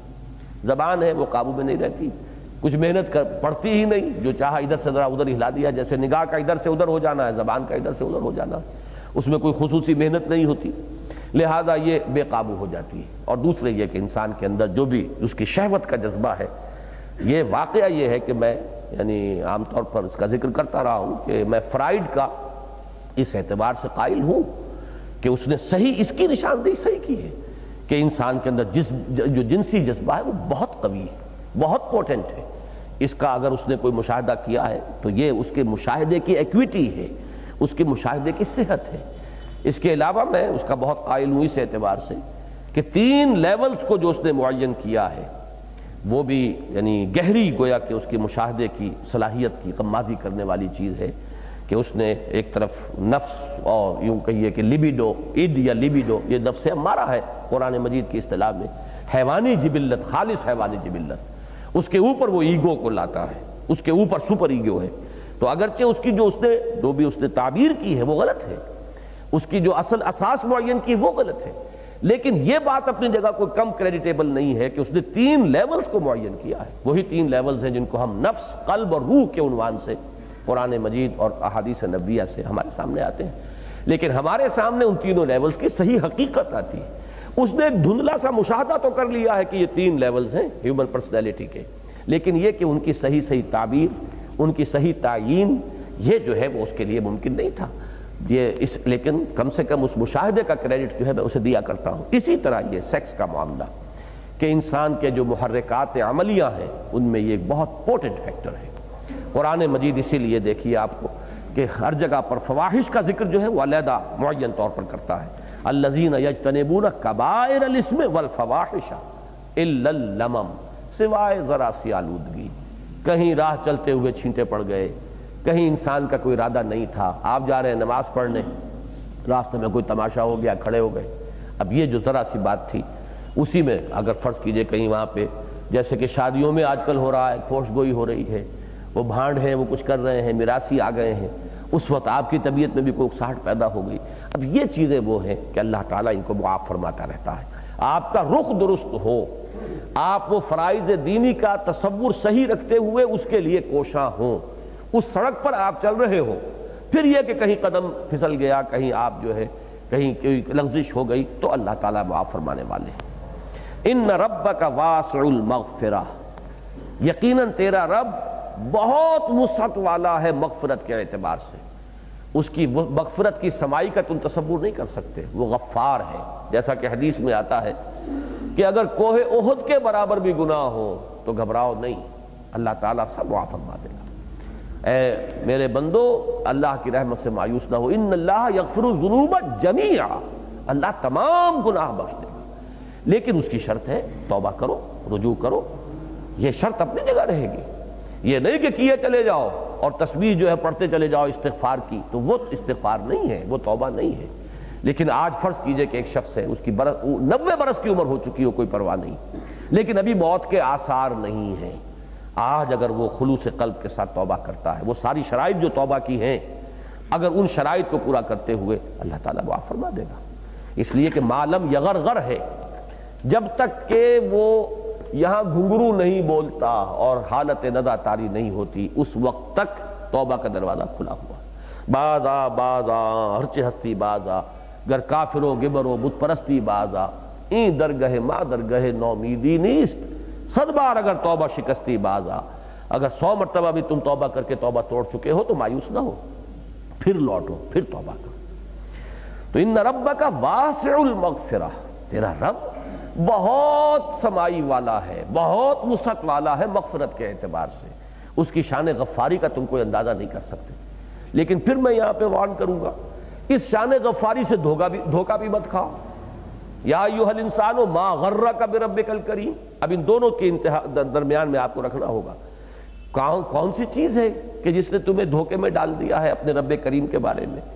جہاں وہ غفار ہے، ستار ہے، وہاں شدید ذو انتقام بھی ہے، عزیز ذو انتقام بھی ہے، بہت انتقام لینے والا، بدلہ دینے والا، سزا دینے والا، یہ بھی اس کی شان ہے۔ تو درمیان میں انسان کو چلنا ہوگا یہاں بھی، کہ وہ اللہ کی مغفرت کا امیدوار بھی رہے اور اللہ کی سزا، اللہ کی عقوبت سے ڈرتا بھی رہے۔ لیکن یہاں چونکہ اسی نظریے کی نفی کی جا رہی ہے، بہت زیادہ غلو کرنا نیکی میں، اس میں زہد میں، تقوی میں غلو کرنا، یہ غلو غلط راستے پر ڈال دینے والی شے ہے، اس کو روکا جا رہا، لہذا یہ مغفرت کی وسعت کی طرف نگاہ جو متوجہ کرائی جا رہی ہے۔ ان ربک واسع المغفرہ هو اعلم بکم۔ اب یہ دیکھیے وہ بات جو ابھی ایک شعر میرے زبان سے نکل گیا، واقعہ یہ ہے کہ بڑی صحیح اس کی تعبیر کا جو ہے ان الفاظ کے ساتھ اس کا مفہوم کا بڑا قرب ہے کہ اتنی نہ بڑھا پاکی داماں کی حکایت، دامن کو ذرا دیکھ، ذرا بندے قبا دیکھ، تم کہاں اپنی پرہیزگاری کے ڈنکے بجا رہے ہو اور کہاں تمہیں اپنے بارے میں زوم ہوتا چلا جا رہا ہے۔ اور یہ بھی ایک بڑی نفسیاتی حقیقت ہے، جو لوگ اصلاح نفس یا اصلاح ذات میں غلو کریں گے، ان کے اندر اپنی نیکی کا ایک تکبر بھی پیدا ہو جانے کا اندیشہ ہوتا ہے۔ اس لیے کہ یہ غلو جو ہے، جہاں وہ مزاجاً ایک خانقاہیت کو جنم دینے والی شے ہے، وہیں پھر اس کے اندر دوسروں سے اپنے بالا تر ہونے کا احساس جو ہے وہ بڑھتا چلا جاتا ہے۔ یہ تو یہ کام بھی کر رہا، میں یہ نہیں کر رہا، اس نے تو یہ بھی کیا ہے لیکن میں تو یہ نہیں کر رہا۔ اب یہ جہاں کرتے کرتے کیا ہوگا اس کا، کہ شیطان تو اصل میں داؤ لگاتا ہے ہر شخص کی ذہنیت اور اس کے مقام اور مرتبے کے اعتبار سے۔ کوئی شخص جو ہے فرض کیجئے کہ وہ رات کو اسے خوب نوافل کے اندر مشغول رکھے گا تاکہ فجر کی نماز چلی جائے اس کی، کرتا رہے رات کو نوافل جتنے بھی کرے لیکن فجر جائے اس کی، تو یہ بھی اس کا ایک داؤ ہے جو لگاتا ہے، آزماتا ہے، ہر ایک کو اس کے مزاج کے مطابق وہ غذا دیتا ہے۔ حالانکہ حضور صلی اللہ علیہ وسلم نے فرمایا کہ عشاء کی نماز جس نے باجماعت ادا کی اور فجر کی نماز جس نے باجماعت ادا کی، اس کے لیے تو پورے رات کے قیام کا ثواب ہے۔ لیکن اگر یہ کہ ساری رات آپ نوافل پڑھتے رہے لیکن فرض نماز جو ہے وہ آپ کی چلی گئی تو وہ سارے نوافل آپ کے دھل جائیں گے۔ نفل اور فرض کے اندر اگر یہ ترتیب ذہن میں نہیں رہتی تو بھی، حالانکہ وہ بھی عبادت ہے، یہ بھی عبادت ہے، لیکن یہ کہ گر حفظ مراتب نہ کنی زندگی، فرض کا مقام اپنی جگہ ہے، نفل کا مقام اپنی جگہ ہے۔ نفل کی کوئی مقدار کسی فرض کی قائم مقام نہیں بن سکتی، تلافی نہیں کر سکتی۔ اس موضوع پر ایک موقع پر میں نے تقریر کی تھی، بدقسمتی سے وہ ہمارا جو رودات تھی تنظیم اسلامی کی، وہ آؤٹ آف پرنٹ ہے۔ یہ تقریر میں کوشش کروں گا کہ جلد ہی دوبارہ کہیں چھپ جائے، کہ تقرب بالفرائض اور تقرب بالنوافل ایک حدیث کے حوالے سے یہ بہت اہم مضمون ہے، اور اس میں بھی ہمارے ہاں عام طور پر ان بیلنسڈ ایٹیچیوڈ ہے لوگوں کا، اور اس میں توازن جو ہونا چاہیے وہ عام طور پر لوگوں کے سامنے نہیں ہے۔ وہ نیکی میں، نوافل میں، فضائل میں اتنا غلو کرتے چلے جائیں گے کہ دوسری طرف سے فرائض کا کھاتا جو ہے وہ چوپٹ ہوتا چلا جائے گا۔ اس میں بڑے توازن کی ضرورت ہے۔ تو فرمایا ہوا اعلم بکم، وہ تمہیں خوب جانتا ہے، یا تمہاری ہر کیفیت اس کی نگاہ کے سامنے ہے۔ وہ کیفیت بھی اذ انشاکم من الارض، جبکہ اس نے تمہیں اٹھایا تھا زمین سے۔ اب یہ زمین سے پیدا کیا جانا، اس کا ایک تصور تو یہ ہو سکتا ہے جو ہر انڈیویجول کے ساتھ ہے، کہ ہر شخص کا آغاز ہو رہا ہے باپ کے نطفے سے، اور وہ نطفہ بن رہا ہے اس زمینی غذا سے جو باپ کھا رہا ہے۔ اس اعتبار سے ہر فرد کا ڈائریکٹ تعلق جو ہے زمین سے بھی قائم ہو گیا، یہ انفرادی طور پر بھی، کہ جو بھی ہمارا جسم کا پورا نظام ہے وہ غذا ہی سے تو آخر اس کی نشو و نما ہے۔ وہ غذا کہاں سے آ رہی ہے؟ زمین سے آ رہی ہے، یا تو براہ راست زمین سے آئی کوئی شے، زمین کی نباتات ہیں وہ آپ نے کھائی ہے، یا آپ نے بکری کا گوشت کھایا تو بکری کا گوشت کہاں سے بنا ہے؟ وہ بھی وہ زمین کی اس نے جو بھی پتے کھائے ہیں یا جو گھاس چری ہے اسی سے اس کا وہ گوشت بنا ہے، اسی سے وہ نطفہ بنا ہے کہ جس سے تمہارا آغاز ہوا۔ تو یہ ایک مرحلہ ہے تمہاری تخلیق کا، ایک انڈیویجول کی تخلیق میں بھی ابتدا جو ہے وہ زمین سے ہو رہی ہے۔ پھر یہ ہے کہ اس کے بعد وَإِذْ أَنْتُمْ أَجِنَّةٌ فِي بُطُونِ أُمَّهَاتِكُمْ، دوسرا مرحلہ آتا ہے جب کہ تم جنین کی صورت میں تھے اپنی ماؤں کے پیٹوں میں۔ جنین وہی کہ جو بطن مادر میں ابھی بچہ ہے، کیونکہ جیم نون کا مادہ جو آتا ہے وہ اخفاء کے لیے آتا ہے، چھپا ہوا۔ جن اسی لیے کہتے ہیں جنات کو کہ وہ نظر نہیں آتے، چھپے ہوئے ہیں۔ جنت کہتے ہیں باغ کو کہ زمین کو ڈھانپ لیتا ہے وہ سبزہ جو اس کے اوپر ہوتا ہے۔ ایک زمین ننگی نظر آ رہی ہے، اس کے اوپر کوئی سبزہ نہیں، نہ گھاس ہے، نہ کوئی درخت ہے، نہ پودے ہیں، کچھ نہیں ہے، زمین ننگی پڑی ہوئی ہے۔ ایک یہ ہے کہ زمین نے لباس اوڑھ لیا ہے، سبزے کا لباس اوڑھ لیا تو زمین چھپ گئی، وہ نظر نہیں آ رہی۔ خاص طور پہ یہ تصور آدمی کو ہوتا ہے جب ہوائی جہاز سے وہ دیکھتا ہے کہ کہیں زمین ننگی نظر آ رہی ہے، کہیں زمین کے اوپر معلوم ہوتا ہے کہ کوئی لحاف اوڑھ لیا ہوا ہے اس نے اور وہ اس میں چھپی ہوئی ہے۔ تو جنت باغ کو اسی لیے کہتے ہیں کہ زمین وہاں نگاہوں سے چھپ جاتی ہے۔ جنین وہ ہے کہ ماں کے پیٹ میں ابھی ہے، نظر نہیں آ رہا، وہ ابھی کسی کو دیکھنے میں نہیں آ رہا ہے۔ تو جب تم جنین تھے اپنی ماں کے پیٹوں میں، ہم تو اس وقت بھی تمہیں جانتے ہیں کہ تمہاری حقیقت کیا تھی، تو ہم سے کہاں چھپو گے؟ جہاں تک من الارض کا تعلق ہے اس میں دوسرا امکان بھی پیش نظر رکھیے کہ وہ جو ارتقائی عمل ہے، تو جو بھی حضرت آدم علیہ السلام کا جو بھی زمین سے مادہ لیا گیا، وہ چاہے وہ ارتقائی عمل میں سے ہو کر گزرا ہے، چاہے براہ راست تخلیق ہوئی ہے، تو حضرت آدم کی چونکہ مٹی سے تخلیق ہوئی تو گویا کہ اس کی طرف اشارہ کیا جا رہا ہے کہ اذ انشأکم من الارض، جبکہ ہم نے تمہیں اٹھایا زمین سے، وَإِذْ أَنْتُمْ أَجِنَّةٌ فِي بُطُونِ أُمَّهَاتِكُمْ، اور جبکہ تم اپنی ماؤں کے پیٹوں میں جنین کی صورت میں تھے، فَلَا تُزَكُّوا أَنفُسَكُمْ، تو اپنا، اب تزکو کے دو ترجمے ہو سکتے ہیں لفظاً، تزکیہ سے ہے، مت پاک کرو اپنے آپ کو، یہ ترجمہ نہیں ہوگا، اگرچہ ترجمہ تو ممکن ہے لیکن مفہوم یا مراد نہیں ہو سکتا، ہمیں تو کرنا ہے۔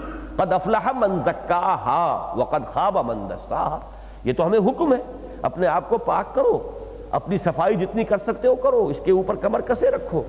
لیکن یہاں مراد کیا ہے؟ فلا تزکوا انفسکم، کہ تم اپنے آپ کو پاکیزہ نہ کہو، اپنی بڑی کوئی اپنی بالیدگی اور اپنی پاکیزگی اور اپنی بزرگی کا ڈھنڈورا نہ پیٹو۔ هو اعلم بمن اتقى، اللہ خوب جانتا ہے اس کو کہ جو واقعتاً متقی ہے۔ یعنی ایک ہے کسی کا واقعتاً متقی ہونا، ایک ہے تقوی کا لبادہ اوڑھنا، ایک ہے واقعتاً کسی کی شخصیت میں خدا ترسی کا رچ بس جانا، ایک ہے کسی کا اپنی دینداری اور زہد کا اشتہار دینا اور اس کا ڈھنڈورا پیٹنا۔ تو جس چیز کی مذمت کی جا رہی ہے وہ نہیں ہے دوسری چیز، بلکہ یہ کہ اپنی اتنی نہ بڑھا پاکیے داماں کی حکایت، میں نے جیسا کہ عرض کیا کہ بہت قریب آتا ہے یہ مصرع اس آیت کے اس مفہوم کے، اتنی نہ بڑھا پاکیے داماں کی حکایت، دامن کو ذرا دیکھ، ذرا بند قبا دیکھ۔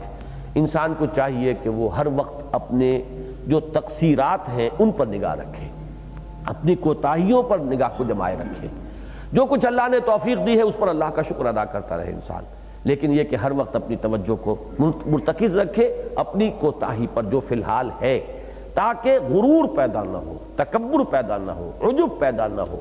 یہ ہے اصل میں اس آیہ مبارکہ کا جو اصل یعنی ہمارے لیے رہنمائی والا پہلو ہے۔ فَلَا تُزَكُّوا أَنفُسَكُمْ هُوَ أَعْلَمُ بِمَنِ اتَّقَى، اس میں ایک بڑا لطیف اشارہ ہے. اگر کوئی حقیقتاً متقی ہے تو اللہ کی نگاہ سے چھپا ہوا نہیں ہے، وہ کبھی اپنے تقوی کا اشتہار نہیں دے گا. یہاں بھی پھر میں عرض کر دوں کہ اس کا یہ مطلب نہ لے لیا جائے کہ جو نیکی کے کام علی اعلان کرنے کے ہیں دین میں ان کو بھی انسان نہ کرے. دیکھیں نا، چونکہ آپ کے علم میں ہوگا کہ ہمارے ہاں صوفیہ کا ایک فرقہ ملامتیہ مشہور ہے. وہ ملامتیہ فرقہ کون سا ہوتا تھا کہ جو جان بوجھ کر گناہ کے کام کرتے تھے، گندگی میں ملوث ہوتے تھے تاکہ لوگ ہمیں متقی نہ سمجھیں. لوگ متقی سمجھیں گے تو ہمارے اندر غرور پیدا ہو جائے گا، ہم جو ہے ہمارے اندر نفس ہمارا موٹا ہوگا. تو برعکس کام کرو، برائی کے کام کرو تاکہ لوگ تمہیں ملامت کریں. تو یہ بہتر ہے اس سے کہ تم نیکی کے کام کرو اور لوگ تمہاری تعریف کریں. اس میں زیادہ خطرہ ہے، اس میں خطرہ کوئی نہیں ہے.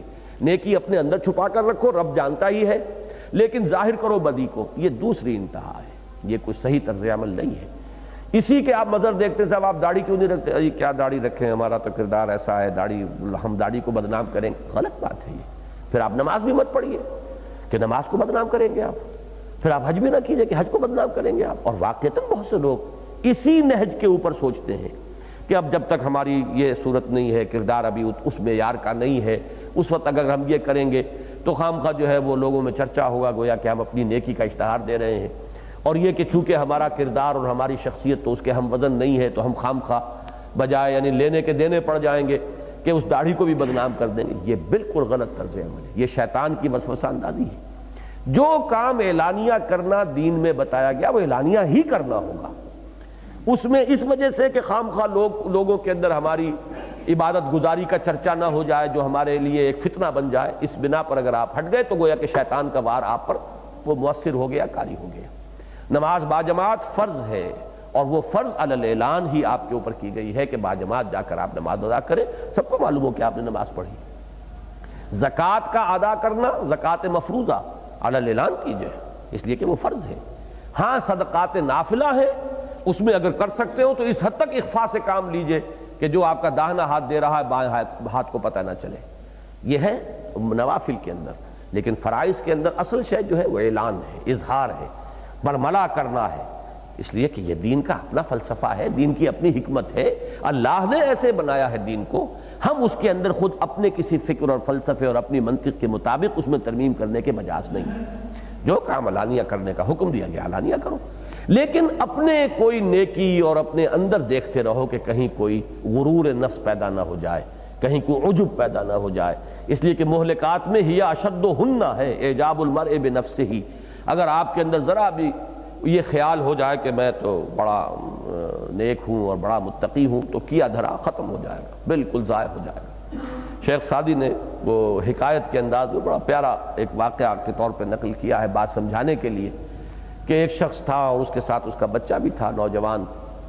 تو وہ رات کو دونوں باپ بیٹا جو ہے نوافل ادا کر رہے تھے.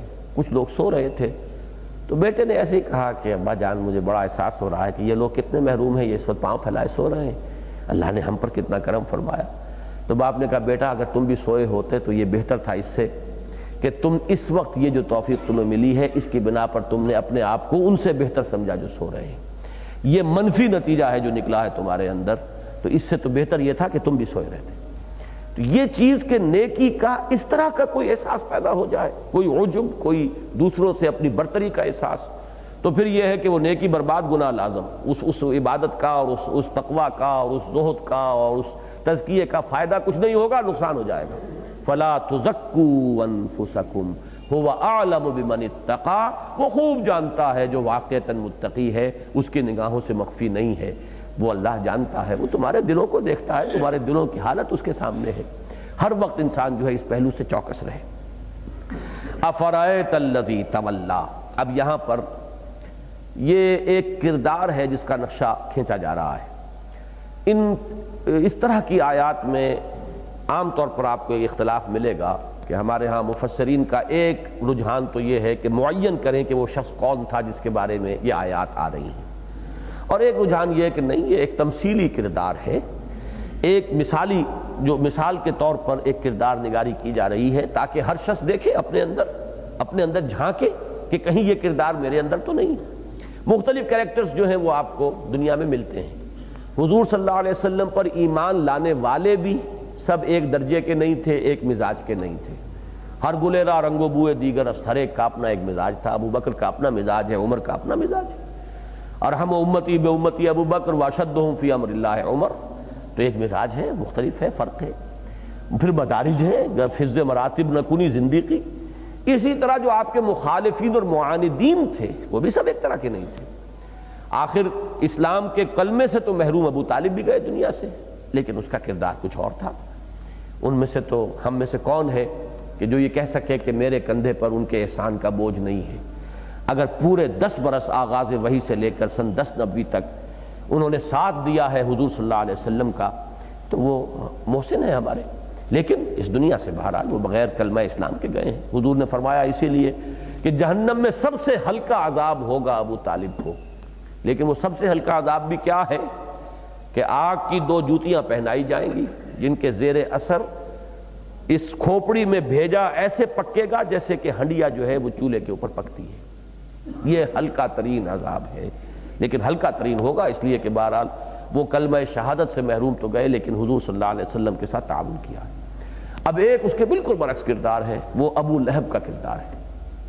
بدترین کردار، ذلیل ترین کردار، بخیل بھی تھا، بزدل بھی تھا، یعنی کوئی عام بنیادی انسانی اخلاقیات بھی نہیں، خائن بھی تھا، چور بھی تھا، اگرچہ سرمایہ دار تھا، صاحب حیثیت تھا، عبد المطلب کا بیٹا تھا، شکل و صورت بہت اچھی تھی، انگارے کے مانند اس کی آنکھیں تھیں، بہت بڑی بڑی آنکھیں اور بہت یعنی سرخ و سفید رنگت والا، لیکن یہ کہ کردار کے اندر وہ بدترین کردار، ابو لہب کا کردار بدترین کردار ہے۔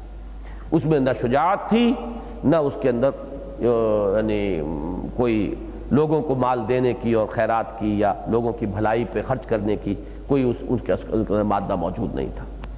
اب اس کے درمیان میں ان 2 کرداروں کے درمیان آپ کو 2 اور کردار ملیں گے۔ ایک ابو جہل کا ہے، مخالفت میں سخت، انتہائی شدید، لیکن اس میں شجاعت بھی تھی۔ اس نے اپنے کفر کے لیے گردن کٹوا دی، گویا کہ اس کے اندر کم سے کم بزدلی نہیں تھی۔ پھر وہ جو فخر کرتا تھا، عرب کا ایک عام مزاج تھا، ہم نے کھانے کھلائے، ہم نے دسترخوان بچھائے، ہم نے لوگوں کی خدمتیں کی، اور کرتا تھا۔ یہ ان کے ہاں مقابلہ ہوتا تھا ان چیزوں کا، کس کا دسترخوان کتنا وسیع ہے، کس کے گھر کے باہر کتنا راکھ کا ڈھیر پڑا رہتا ہے۔ یہ راکھ کا ڈھیر پڑا ہونا اس کے نہایت تو یعنی لوگوں کو کھانا کھلانے میں کی ایک علامت تھی کہ اس کے ہاں ہر وقت چولہے میں آگ جلتی رہتی ہے، کھانے پکتے رہتے ہیں، مہمان نوازی ہوتی رہتی ہے، لہٰذا وہ اس کے دروازے پر راکھ کے ڈھیر آپ کو ملیں گے۔ یہ ان کے ہاں ایک بہت بڑی علامت تھی خوبی کی، اس میں مقابلے ہوتے تھے۔ لیکن سخت ترین دشمن حضور کا صلی اللہ علیہ وسلم۔ ایک کردار ہے ولید بن مغیرہ کا، اور سب سے زیادہ جو عددی اعتبار سے کردار آپ کو دنیا میں ملے گا وہ ولید بن مغیرہ کا ہے۔ یہ کیا ہے کہ کچھ حق کی طرف بھی طبیعت آمادہ ہوتی ہے، انسان جو ہے خیر کو پہچان لیتا ہے، حق کو پہچان لیتا ہے، لیکن کچھ مصلحتیں آڑے آ جاتی ہیں، کچھ مال کی محبت، کچھ دنیا کی محبت، کچھ شہرت کی محبت، کچھ وجاہت کی محبت۔ میں اگر مان لوں گا تو سب میرے برادری والے دشمن ہو جائیں گے، اس وقت مجھے چودراہٹ حاصل ہے، میری چودراہٹ جاتی رہے گی۔ اب یہ حق کو پہچان چکا ہے، ایک تو وہ ہے کہ جو حق کو پہچان ہی نہیں رہا، لیکن یہ ہے کہ ایک حق کو پہچان لیا لیکن اپنی مصلحتوں کی وجہ سے آگے نہیں آ رہا۔ اسی طریقے سے اس کے اندر کچھ نہ کچھ لوگوں کو کھانا کھلانا اور کچھ نہ کچھ اس کے اندر جو ہے وہ فراخ دلی موجود ہے، لیکن ایک حد پر آ کر بس رک جاتا ہے، اس لیے کہ انسان جو ہے اس معاملے کے اندر بھی یہ ایک بین کردار ہے، مذبذبین بین ذالک۔ یہ کردار جب مسلمان میں ہوگا تو وہ منافق کہلائے گا۔ یہی کردار اسلام کی تو ایک لکیر ہے نا، ادھر مسلمان ادھر کافر۔ کافر میں جب وہ کردار ہوگا تو وہ گویا کہ ولید بن مغیرہ اس کی ایک علامت ہے، سمبل ہے، اور جب وہ اسلام کے اندر وہ کردار آئے گا تو منافقت کی شکل اختیار کرے گا کہ مذبذبین بین ذالک، کچھ چلنا بھی چاہتے ہیں لیکن ایک حد سے آگے نہیں بڑھ سکتے، آسانی ہوتی ہے تو کچھ چل پھر لیتے ہیں، جب کوئی مشکل وقت آ گیا، کوئی سخت کٹھن مرحلہ آ گیا تو ٹھٹک کر کھڑے رہ جاتے ہیں، ان کی جان پر بن جاتی ہے۔ تو یہ کردار مشترک کردار ہے، لیکن جب یہ قانونی اسلام کے ساتھ ہوگا تو یہ منافقت کہلائے گی، اور جب اس قانونی اسلام کے دائرے سے باہر ہوگا تو اس کی نمایاں علامت جو ہے ولید بن مغیرہ ہے۔ اور اکثر و بیشتر انسان، اگر میں اور آپ بھی اپنے گریبانوں میں جھانکیں تو اس کیٹیگری میں اپنے آپ کو پائیں گے۔ صرف فرق ہوگا، ریشو پروپورشن کا فرق ہوگا۔ لیکن اکثریت عظیم جو ہے انسانوں کی وہ آپ کو اسی جگہ ملے گی۔ ایسے لوگ بھی شاذ ملیں گے جن کے اندر حق کی پہچان ہی نہیں رہی، اور ایسے لوگ جو ہیں وہ بھی شاذ ملیں گے کہ جو جس حق کو پہچان لیں ہر چہ باد آباد کہتے ہوئے وہ اپنے آپ کو اس مجدھار کے اندر چھلانگ لگانے پر آمادہ کر لیں۔ یہ دونوں کردار جو ہیں یہ شاذ ملیں گے۔ درمیانی کردار وہی ہوگا جو میں نے عرض کیا ہے، اسلام کی قانونی لکیر سے ادھر ہے تو منافقانہ کردار ہے، اسلام کی قانونی لکیر سے اس پالے کے ادھر ہے تو پھر وہ ولید بن مغیرہ کردار۔ یہی وجہ ہے کہ ابو جہل کے کردار پر قرآن مجید میں صرف ایک صورت میں جو پہلی آیات آئی ہیں قرآن مجید کی، اقرأ بسم ربک الذی خلق، اس کے بعد جو کردار آیا ہے ارأیت الذی ینہی عبدا اذا صلی، یہ کردار نگاری جو ہوئی ہے سورہ علق میں، یہ ابو جہل سے متعلق ہے۔ ابو لہب پر مکمل صورت آئی ہے قرآن مجید میں، اور نام کے ساتھ آئی، بدترین کردار، اس کو تو نام کے ساتھ، تبت یدا ابی لہب وتب ما اغنی عنہ مالہ وما کسب سیصلی نارا ذات لہب وامرأتہ حمالۃ الحطب فی جیدہا حبل من مسد۔ لیکن ولید بن مغیرہ کے لیے آپ کو متعدد مقامات پہ کردار ملے گا۔ سورہ مدثر میں بھی اسی کا کردار ہے، سورہ نون میں بھی اسی کا کردار ہے، اور یہاں پر بھی عام طور پر لوگوں نے یہی سمجھا ہے کہ یہ ولید بن مغیرہ کی کردار نگاری ہو رہی ہے۔ یہ وہ شخص ہے جو اسلام کو پہچان چکا۔ سورہ مدثر میں اس کا نقشہ کھینچا گیا ہے کہ وہ مان گیا تھا تقریباً کہ یہ نہیں، تم کہتے ہو کہ یہ شاعری نہیں ہے، قطعاً میں نے بہت شاعروں کا کلام سنا ہے، یہ محمد جو پیش کر رہے ہیں شاعری نہیں ہے۔ اچھا تم کہتے ہو یہ کہانت ہے، میں ہرگز نہیں کہہ سکتا یہ کہانت ہے، میرے بہت سے کاہنوں کے ساتھ میرے مراسم میں دوستیاں ہیں، میں ان کے کلام کو پہچانتا ہوں، پرکھتا ہوں، یہ کہانت نہیں ہے۔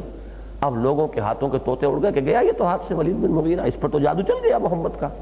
انہوں نے جو شور مچایا تو فوراً پھر اس نے وہ جو پانسا پلٹا ہے اس کے بعد پیترا بدلا اس نے، یہ سحر یوسر ان ھذا الا قول البشر، نہیں ٹھیک ہے، یہ سحر ہے، جادو ہے جو چلا آ رہا ہے اور قول بشر ہے، میں نہیں مانتا کہ اللہ کا کلام ہے جو محمد پیش کر رہے ہیں۔ محروم رہ گئے قریب آ کر کہ قسمت کی خوبی دیکھیے، ٹوٹی کہاں کمند، دو چار ہاتھ جب کہ لبے بام رہ گیا۔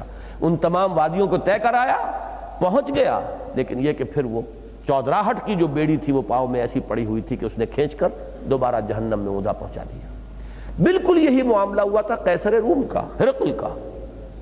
ہرقل بالکل پہنچ چکا تھا، صرف وہ یہ چاہتا تھا کہ جس طرح کبھی کانسٹنٹائن جو تھا، ایمپرر کانسٹنٹائن، جس طرح اس نے اس وقت جب کرسچینٹی قبول کی تھی تو این بلاک پوری مملکت جو ہے عیسائیت قبول اس نے کر لی۔ نتیجہ کیا نکلا کہ وہ نظام جو تھا برقرار رہا اور شہنشاہ رہا۔ وہ یہی چاہتا تھا کہ سب لوگ میرے جو ہے مان لیں محمد کو صلی اللہ علیہ وسلم۔ اس نے دربار میں بلا کر ابو سفیان سے جو مکالمہ کیا ہے وہ تاریخ کا ایک اہم یعنی چیپٹر ہے سیرت النبی کا، کہ کس طرح اس نے ایک ایک سوال کر کے حقیقت کو ابو سفیان کی زبان سے نکلوایا ہے۔ وہ اس وقت تک کفر پر تھے، لیکن وہ خود کہتے ہیں کہ میں بارہا یہ سوچتا تھا کہ میں اس کے سوال کے جواب میں جھوٹ بول دوں۔ اس نے کہا کہ کیا اس سے کبھی جھوٹ بولا؟ اب یہ کہنا چاہتا تھا کہ محمد نے جھوٹ بولا ہے، لیکن اس نے کہا کہ میں کیسے کہتا، میرے ساتھ دوسرے لوگ موجود تھے، قریش کے قافلے کے لوگ جو تھے، وہ کہتے اپنے دل میں کہ اتنا بڑا سردار ہو کر جھوٹ بول رہا۔ تو ان لوگوں کے اس خیال کی وجہ سے میں نے جھوٹ نہیں بولا اور سب سچ اگل دیے۔ اور وہ جو ایک وکیل، ماہر وکیل کی طرح جرح کر کے جیسے کہ وکیل گواہ کے اندر سے اگلواتا ہے، تو ہرقل ایک ماہر وکیل کی طرح اس کے اندر سے حق اگلوا رہا تھا، سچائیاں نکلوا رہا تھا۔ سب کچھ کس لیے کر رہا تھا کہ یہ بطارقہ جو بیٹھے ہوئے تھے اور جو سپہ سالار بیٹھے ہوئے تھے اور 20,000 30,000 منصبدار جو بیٹھے ہوئے تھے، ان سب پر حق منکشف ہو جائے کسی طرح، تاکہ ہم سب ایمان لے آئیں تو میری چودراہٹ موجود رہے، برقرار رہے۔ اگر میں نے ایک انڈیویجول کی حیثیت سے اسلام قبول کیا تو میرا پتہ چاک کر دیں گے۔ یہ وہ بیڑی تھی اقتدار کی، مصلحت پرستی، کہ جس کی وجہ سے محروم رہ گیا۔ تو یہ ہے وہ کردار۔ اب آپ اس کو دیکھیے، عرب کے اس وقت کے ماحول کے اعتبار سے اس کردار کو پہچاننا بہت ضروری ہے، اور عام طور پر بھی اس کردار کی پہچان بہت ضروری ہے، اس لیے کہ جیسا کہ میں عرض کر چکا ہوں، ہمیشہ اکثریت انسانوں کی آپ کو اسی کردار کے اندر ملے گی۔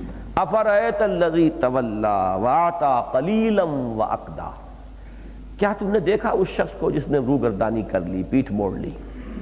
زیادہ تفصیلی نقشہ جو ہے وہ سورہ مدثر کے اندر آئے گا، ہم پڑھیں گے، اور ابھی میں نے وہ آپ کو وہ آیات کا حوالہ بھی دیا ہے۔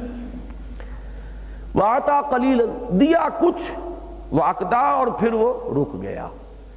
اب یہ دیا سے کچھ لوگوں نے یہ لیا ہے کہ اس نے کچھ بہت فراخ دلی کے ساتھ کچھ دیا بھی، کچھ مال خیرات بھی کیا، پھر ایک دم جو ہے وہ بخیل ہو گیا، اس نے اپنے خزانے کے دروازے بند کر لیے۔ لیکن اعطاء جو ہے اس سے زیادہ وسیع مفہوم کا حامل لفظ ہے۔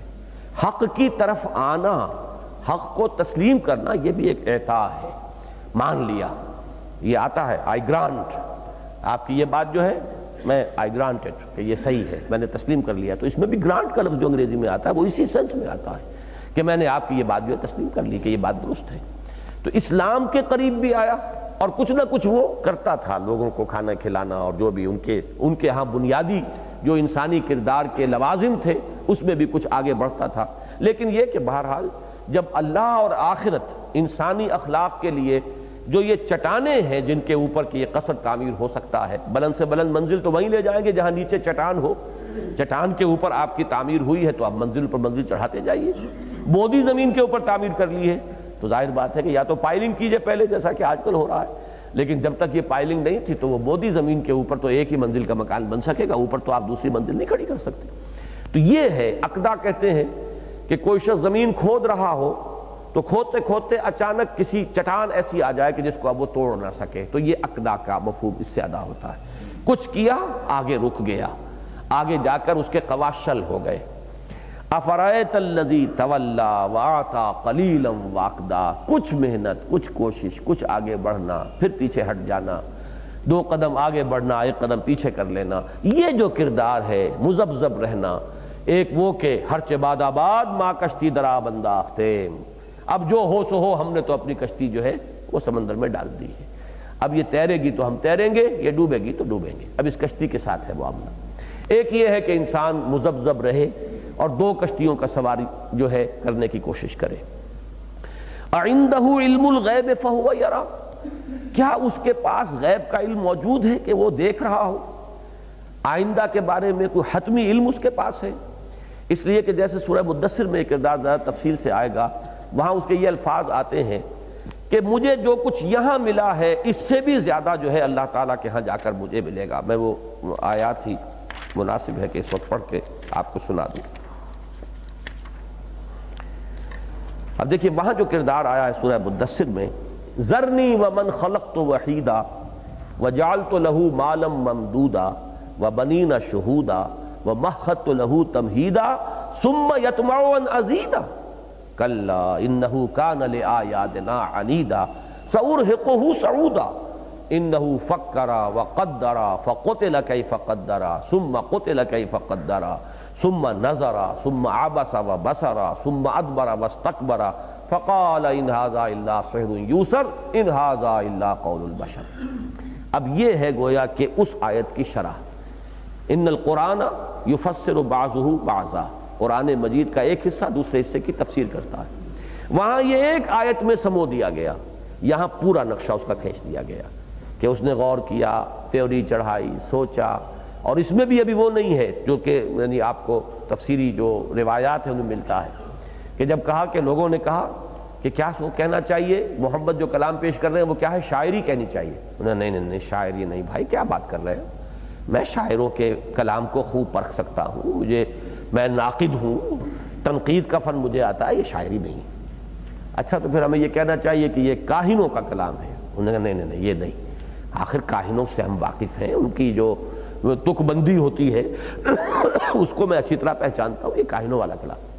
اب یہاں قریب آ گیا تھا، جب لوگوں نے شور مچایا تو اب اس نے وہ جو پیترا بدلنا تھا اس کے لیے سارا ڈرامہ کھیلا، جیسے کہ انسان غور کر رہا، ہاں بھائی سوچنا پڑے گا، انہ فکر وقدر فقتل کیف قدر ثم قتل کیف قدر ثم نظر ثم عبس وبصر ثم ادبر واستکبر فقال ان ھذا الا سحر یوثر۔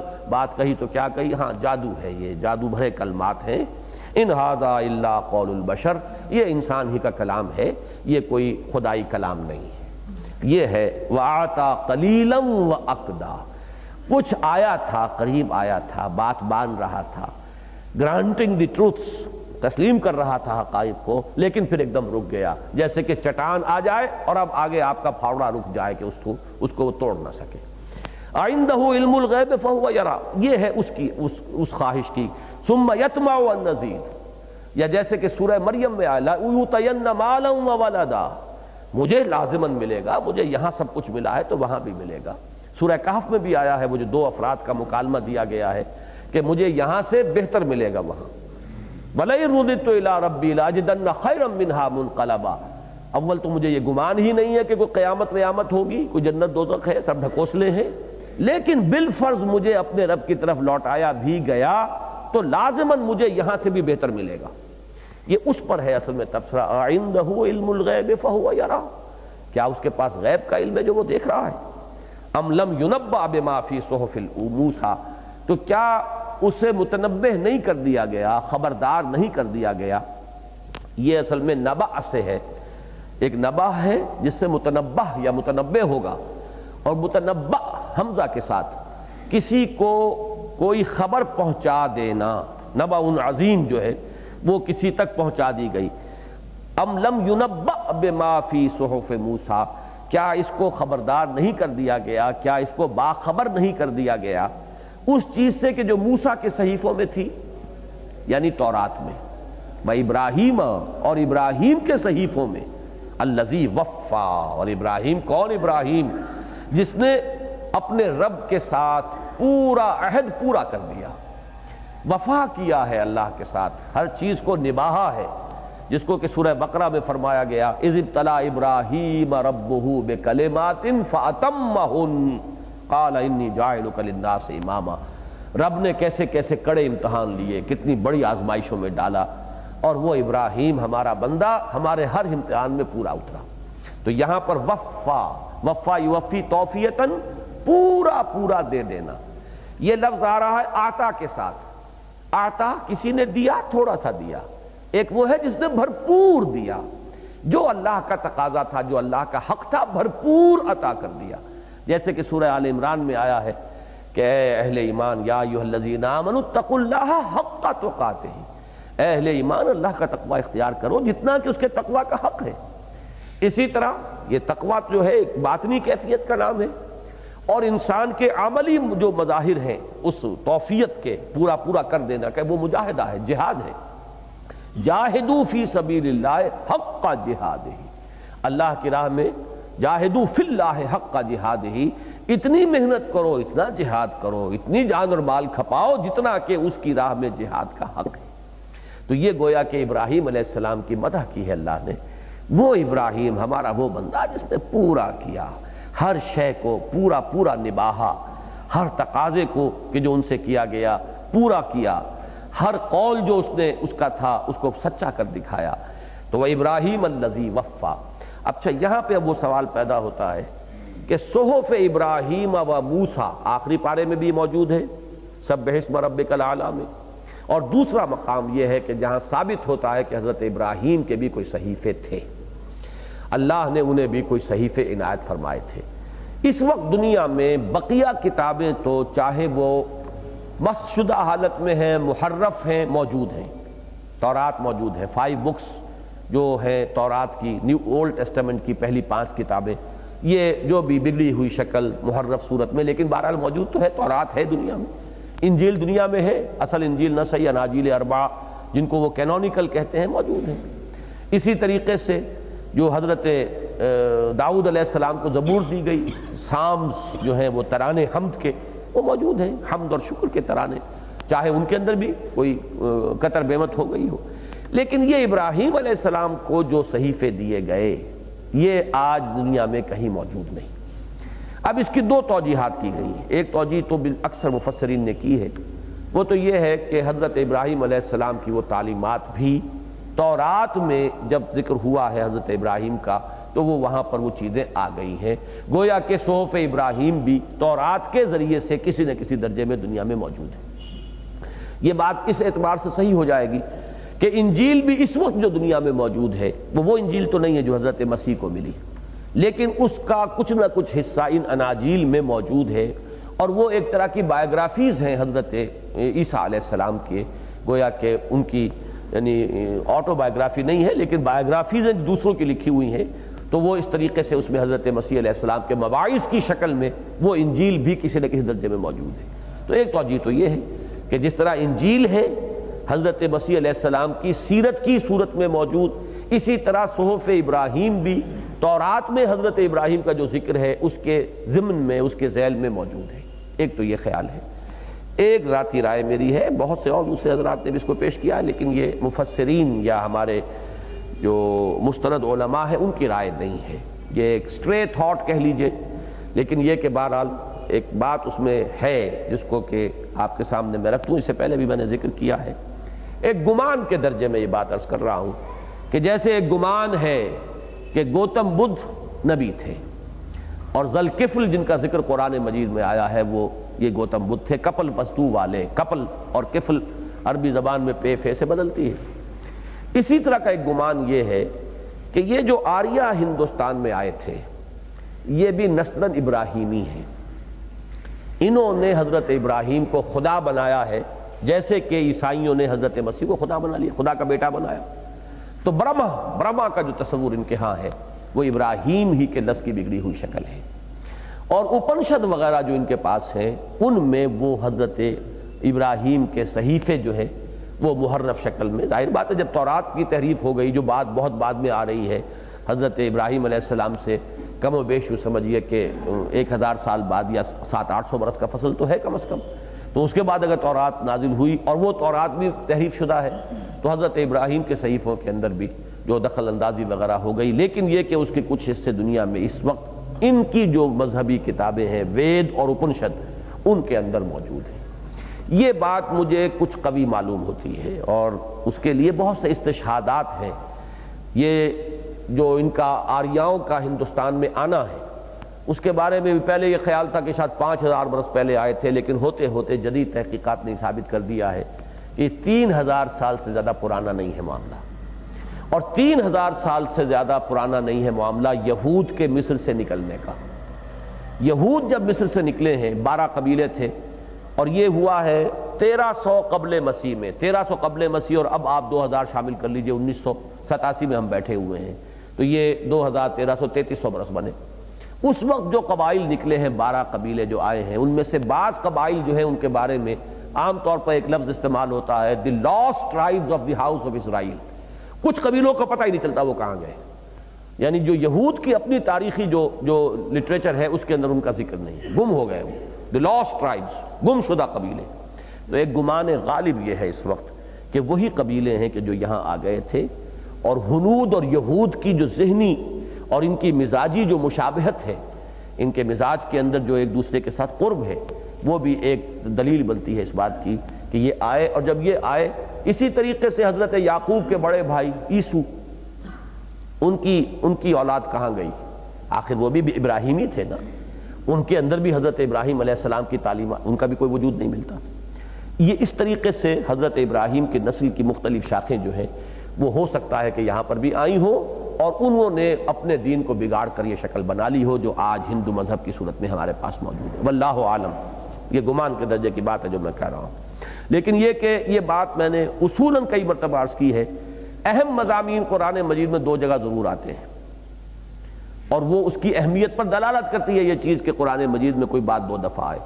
تو صحف ابراہیم و موسیٰ سورۃ الاعلیٰ میں، اور یہاں فی صحف موسیٰ و ابراہیم الذی وفا، گویا کہ ان 2 مقامات نے اس مضمون کی اہمیت کو مؤکد کر دیا ہے۔ اور صحیفے کا لفظ حضرت ابراہیم علیہ السلام پر بھی اگر اطلاق ہو رہا ہے تو کہیں نہ کہیں وہ چیز جو ہے چاہے بگڑی ہوئی شکل میں ہو موجود ہوگی، واللہ عالم۔ لیکن وہ اصل بات کیا تھی جس کے لیے حوالہ دیا گیا؟ یہ اس سورہ مبارکہ کے بڑے اہم مضامین میں سے ایک مضمون ہے جو پہلے بھی آ چکا ہے، ام للانسان ما تمنا، کیا انسان کے لیے ہے جو بھی وہ آرزو کرے؟ تمنائیں، وشفل تھنکنگ، تمناؤں کے سہارے انسان جیے گا۔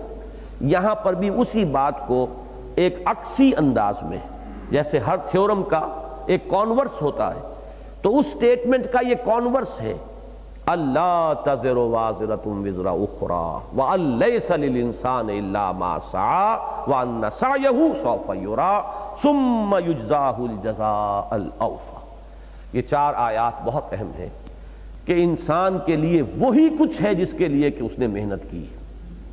اصل معاملہ انسان کی محنت کا ہے، سعی کا ہے، جد و جہد کا ہے، خواہشات کا نہیں ہے۔ امنیات کا نہیں ہے، امانی کا نہیں ہے، وشفل تھنکنگ سے کچھ نہیں ہوگا۔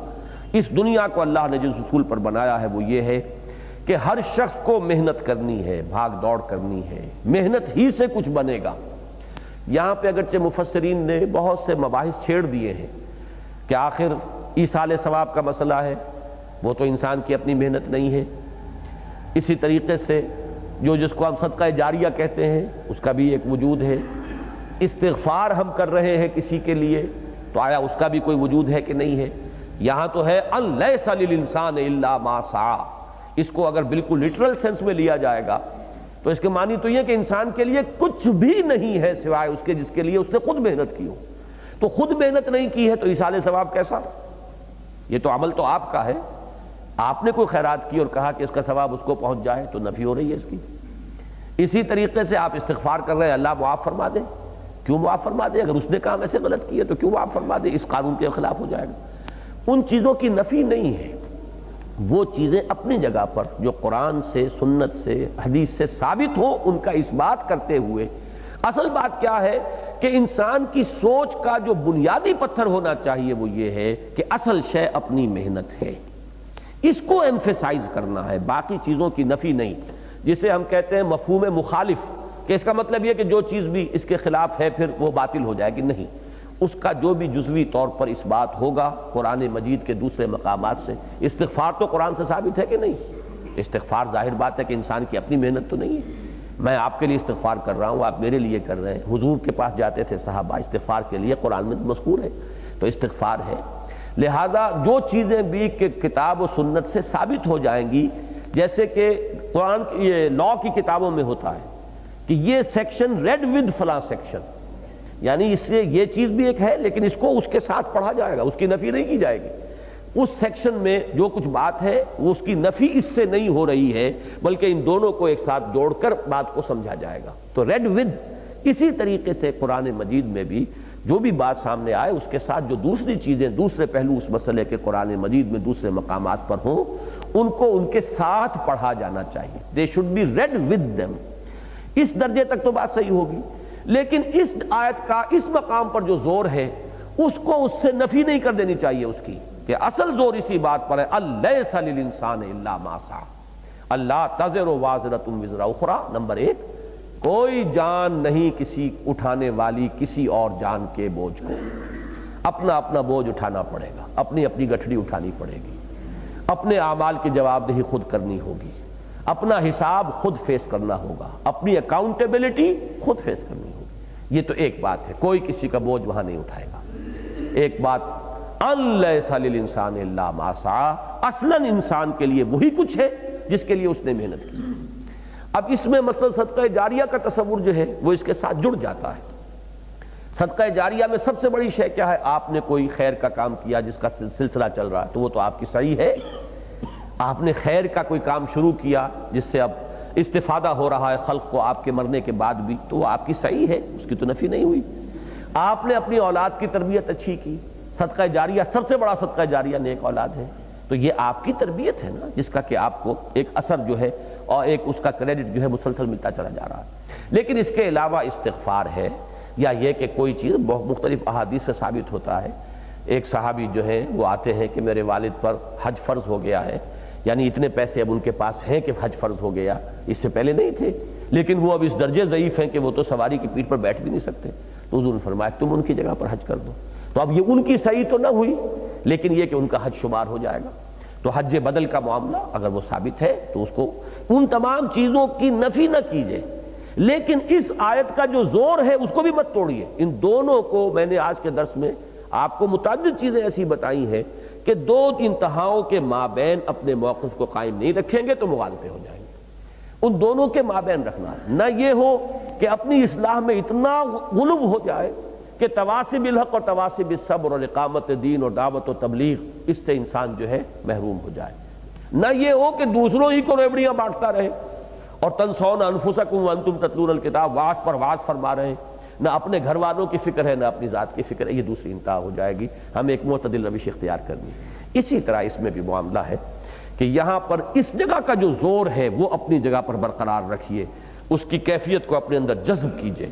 اپنی سوچ کا اس کو ایک جذبے لا ینفق بنا لیجئے کہ اللہ تزر وازرۃ وزر اخری، نمبر 1 کہ کوئی بوجھ اٹھانے والی کسی دوسرے کے بوجھ کو نہیں اٹھائے گی. کوئی جان، یا مؤنث اس لیے ہے کہ نفس یہاں پر محذوف ہے، کوئی نفس کوئی جان جو ہے وہ کسی اور جان کے بوجھ کو نہیں اٹھائے گی. نمبر 1 اپنا اپنا بوجھ اٹھانا پڑے گا، اپنا اپنا حساب خود دینا ہوگا، اپنی اکاؤنٹیبلٹی خود فیس کرنی ہوگی. وَأَن لَيْسَ لِلْإِنسَانِ إِلَّا مَا سَعَىٰ، نمبر 2 نہیں ہے انسان کے لیے مگر وہی جس کے لیے اس نے محنت کی. یہ اصول اپنی جگہ یہی رہے گا. ایکسیپشنز وہ ہو جائیں گی جو کتاب و سنت سے ثابت ہو جائیں. یہ نہیں کہ ہماری تمنائیں ہوں، ہماری وشفل تھنکنگ ہو، ہمارے من گھڑت خیالات ہوں، وہ نہیں جو کتاب و سنت سے ثابت ہو. نمبر 3 وَأَنَّ سَعْيَهُ سَوْفَ يُرَىٰ، اور یہ کہ جو اس کی سعی ہے، جو محنت اس نے کی ہے، وہ لازماً 2 ترجمے کیے گئے ہیں یہاں. اکثر نے کیا اس کو دکھا دی جائے گی، یورا اس کو دکھا دی جائے گی، اس کے سامنے رکھ دی جائے گی، جیسے کہ آخری پارے کی صورت میں آیا ہے کہ فَمَن يَعْمَلْ مِثْقَالَ ذَرَّةٍ خَيْرًا يَرَهُ وَمَن يَعْمَلْ مِثْقَالَ ذَرَّةٍ شَرًّا يَرَهُ. اور اس میں بھی ایک عجیب نکتہ ہے، یورا کہا ہے، یہ نہیں کہا کہ لازماً اس کی جزا یا سزا ہوگی، یہ نہیں کہا ہے. اللہ تعالیٰ معاف فرما دے، اس کا اختیار ہے. دکھا ضرور دیا جائے گا تاکہ پتہ چل جائے کہ اللہ نے کتنی مجھ پر کتنا کرم فرمایا ہے، میری حقیقت کیا تھی. اسی طریقے سے نیکی اور بدی کا ڈیبٹ کریڈٹ بھی ہوگا. آپ کی نیکیاں ہیں لیکن آپ نے لوگوں کی حق تلفیاں کی ہوئی ہیں، حقوق ان کے مارے ہوئے، آپ کی نیکیاں ان کو دی جائیں گی. لازم نہیں کہ اس نیکی کا بدلہ آپ کو مل جائے، ہو سکتا ہے وہ ڈیبٹ کریڈٹ میں اکاؤنٹ ہو جائے، کہیں اس اکاؤنٹ میں اس کی نفی ہو جائے گی، لیکن دکھا دی جائے گی، وہ آج سامنے لازماً آ جائے گی. فَمَن يَعْمَلْ مِثْقَالَ ذَرَّةٍ خَيْرًا يَرَهُ وَمَن يَعْمَلْ مِثْقَالَ ذَرَّةٍ شَرًّا يَرَهُ. جس نے بھی نیکی کی ہوگی ذرے کے ہم وزن وہ اس کو دیکھ لے گا، اور جس نے بھی بدی کی ہوگی ذرے کے ہم وزن سامنے موجود پائے گا. یہاں پر بھی وہی لفظ یرا آیا ہے، ان سعیہ سوف یرا. اللہ تعالیٰ کسی کی سعی کو تلف کرنے والا نہیں، ضائع کرنے والا نہیں ہے. اس کی سعی جو ہوگی وہ لازماً اسے دکھا دی جائے گی. ایک ترجمہ ایک صاحب نے کیا ہے، بڑا لطیف ترجمہ ہے ویسے وہ، کہ ان سعیہ سوف یرا، اور اس کی سعی جو ہے اس کا لازماً ملاحظہ کیا جائے گا، اللہ دیکھے گا، اللہ اس کو یعنی اس کا ملاحظہ فرمائے گا. یہ جیسے شاہانہ انداز ہوتا ہے، شاہی انداز کہ ان کا اعمال نامہ ہے، جب اللہ تعالیٰ اس کو کسی قدر افزائی کے انداز میں ملاحظہ فرمائے گا تو یہ خود اپنی جگہ پر ایک بہت بڑا اعزاز و اکرام ہوگا. وَأَنَّ سَعْيَهُ سَوْفَ يُرَىٰ، دیکھی جائے گی اس کی، یعنی نگلیکٹ نہیں کی جائے گی، اس کی کسی نیکی، اس کی کسی سعی کو جو ہے وہ نظر انداز نہیں کیا جائے گا. یہ مطلب اس کی جو اس کی کمائی جو ہے وہ دیکھی جائے گی، اس کا حساب کیا جائے گا. وَأَنَّ سَعْيَهُ سَوْفَ يُرَىٰ، بس مراد میں کوئی فرق واقع نہیں ہوتا. اصل میں تو نفی کی جا رہی ہے اس کی کہ وشفل تھنکنگ نہ ہو، اصل جو ہے وہ عمل پر اور محنت پر اور جد و جہد کے اوپر معاملہ ہوگا، اور کسی کا عمل جو ہے وہ ضائع ہونے والا نہیں. ثُمَّ يُجْزَاهُ الْجَزَاءَ الْأَوْفَىٰ، اور پھر اس کو بدلہ دیا جائے گا، بھرپور بدلہ. اوفا یہاں پر افعل التفضیل کے وزن پر آیا ہے کہ وفا سے یہ اوفا، انتہائی پورا مکمل اس کو بدلہ جو ہے وہ دے دیا جائے. بدلے میں جیسا کہ میں عرض کر چکا ہوں ڈیبٹ کریڈٹ بھی شامل ہوگا، نیکی کا لوگوں کو دیا جانا اگر آپ نے حق تلفی کی ہے، لیکن بہرحال وہ اس کو بدلے ہی کے اندر شمار کیا جائے گا. وہ انسان کی مجازات کی ایک خصوصی شکل ہو جائے گی اعمال کی. بس آج اسی پر اکتفا کر رہے ہیں کہ یہ ہے وہ اصل دین کا مرکزی محور جس کے بارے میں فرمایا گیا ہے کہ ام لم ینبأ بما فی صحف موسیٰ و ابراہیم الذی وفا. اس کو حقیقت کو سامنے رکھے گا انسان تو اس کی سوچ درست ہو جائے گی، صحیح رخ پر وہ سوچے گا، اور صحیح سوچ جو ہے صحیح عمل کو جنم دے گی. بارک اللہ لی و لکم فی القرآن العظیم و نفعنی و ایاکم بالآیات والذکر الحکیم.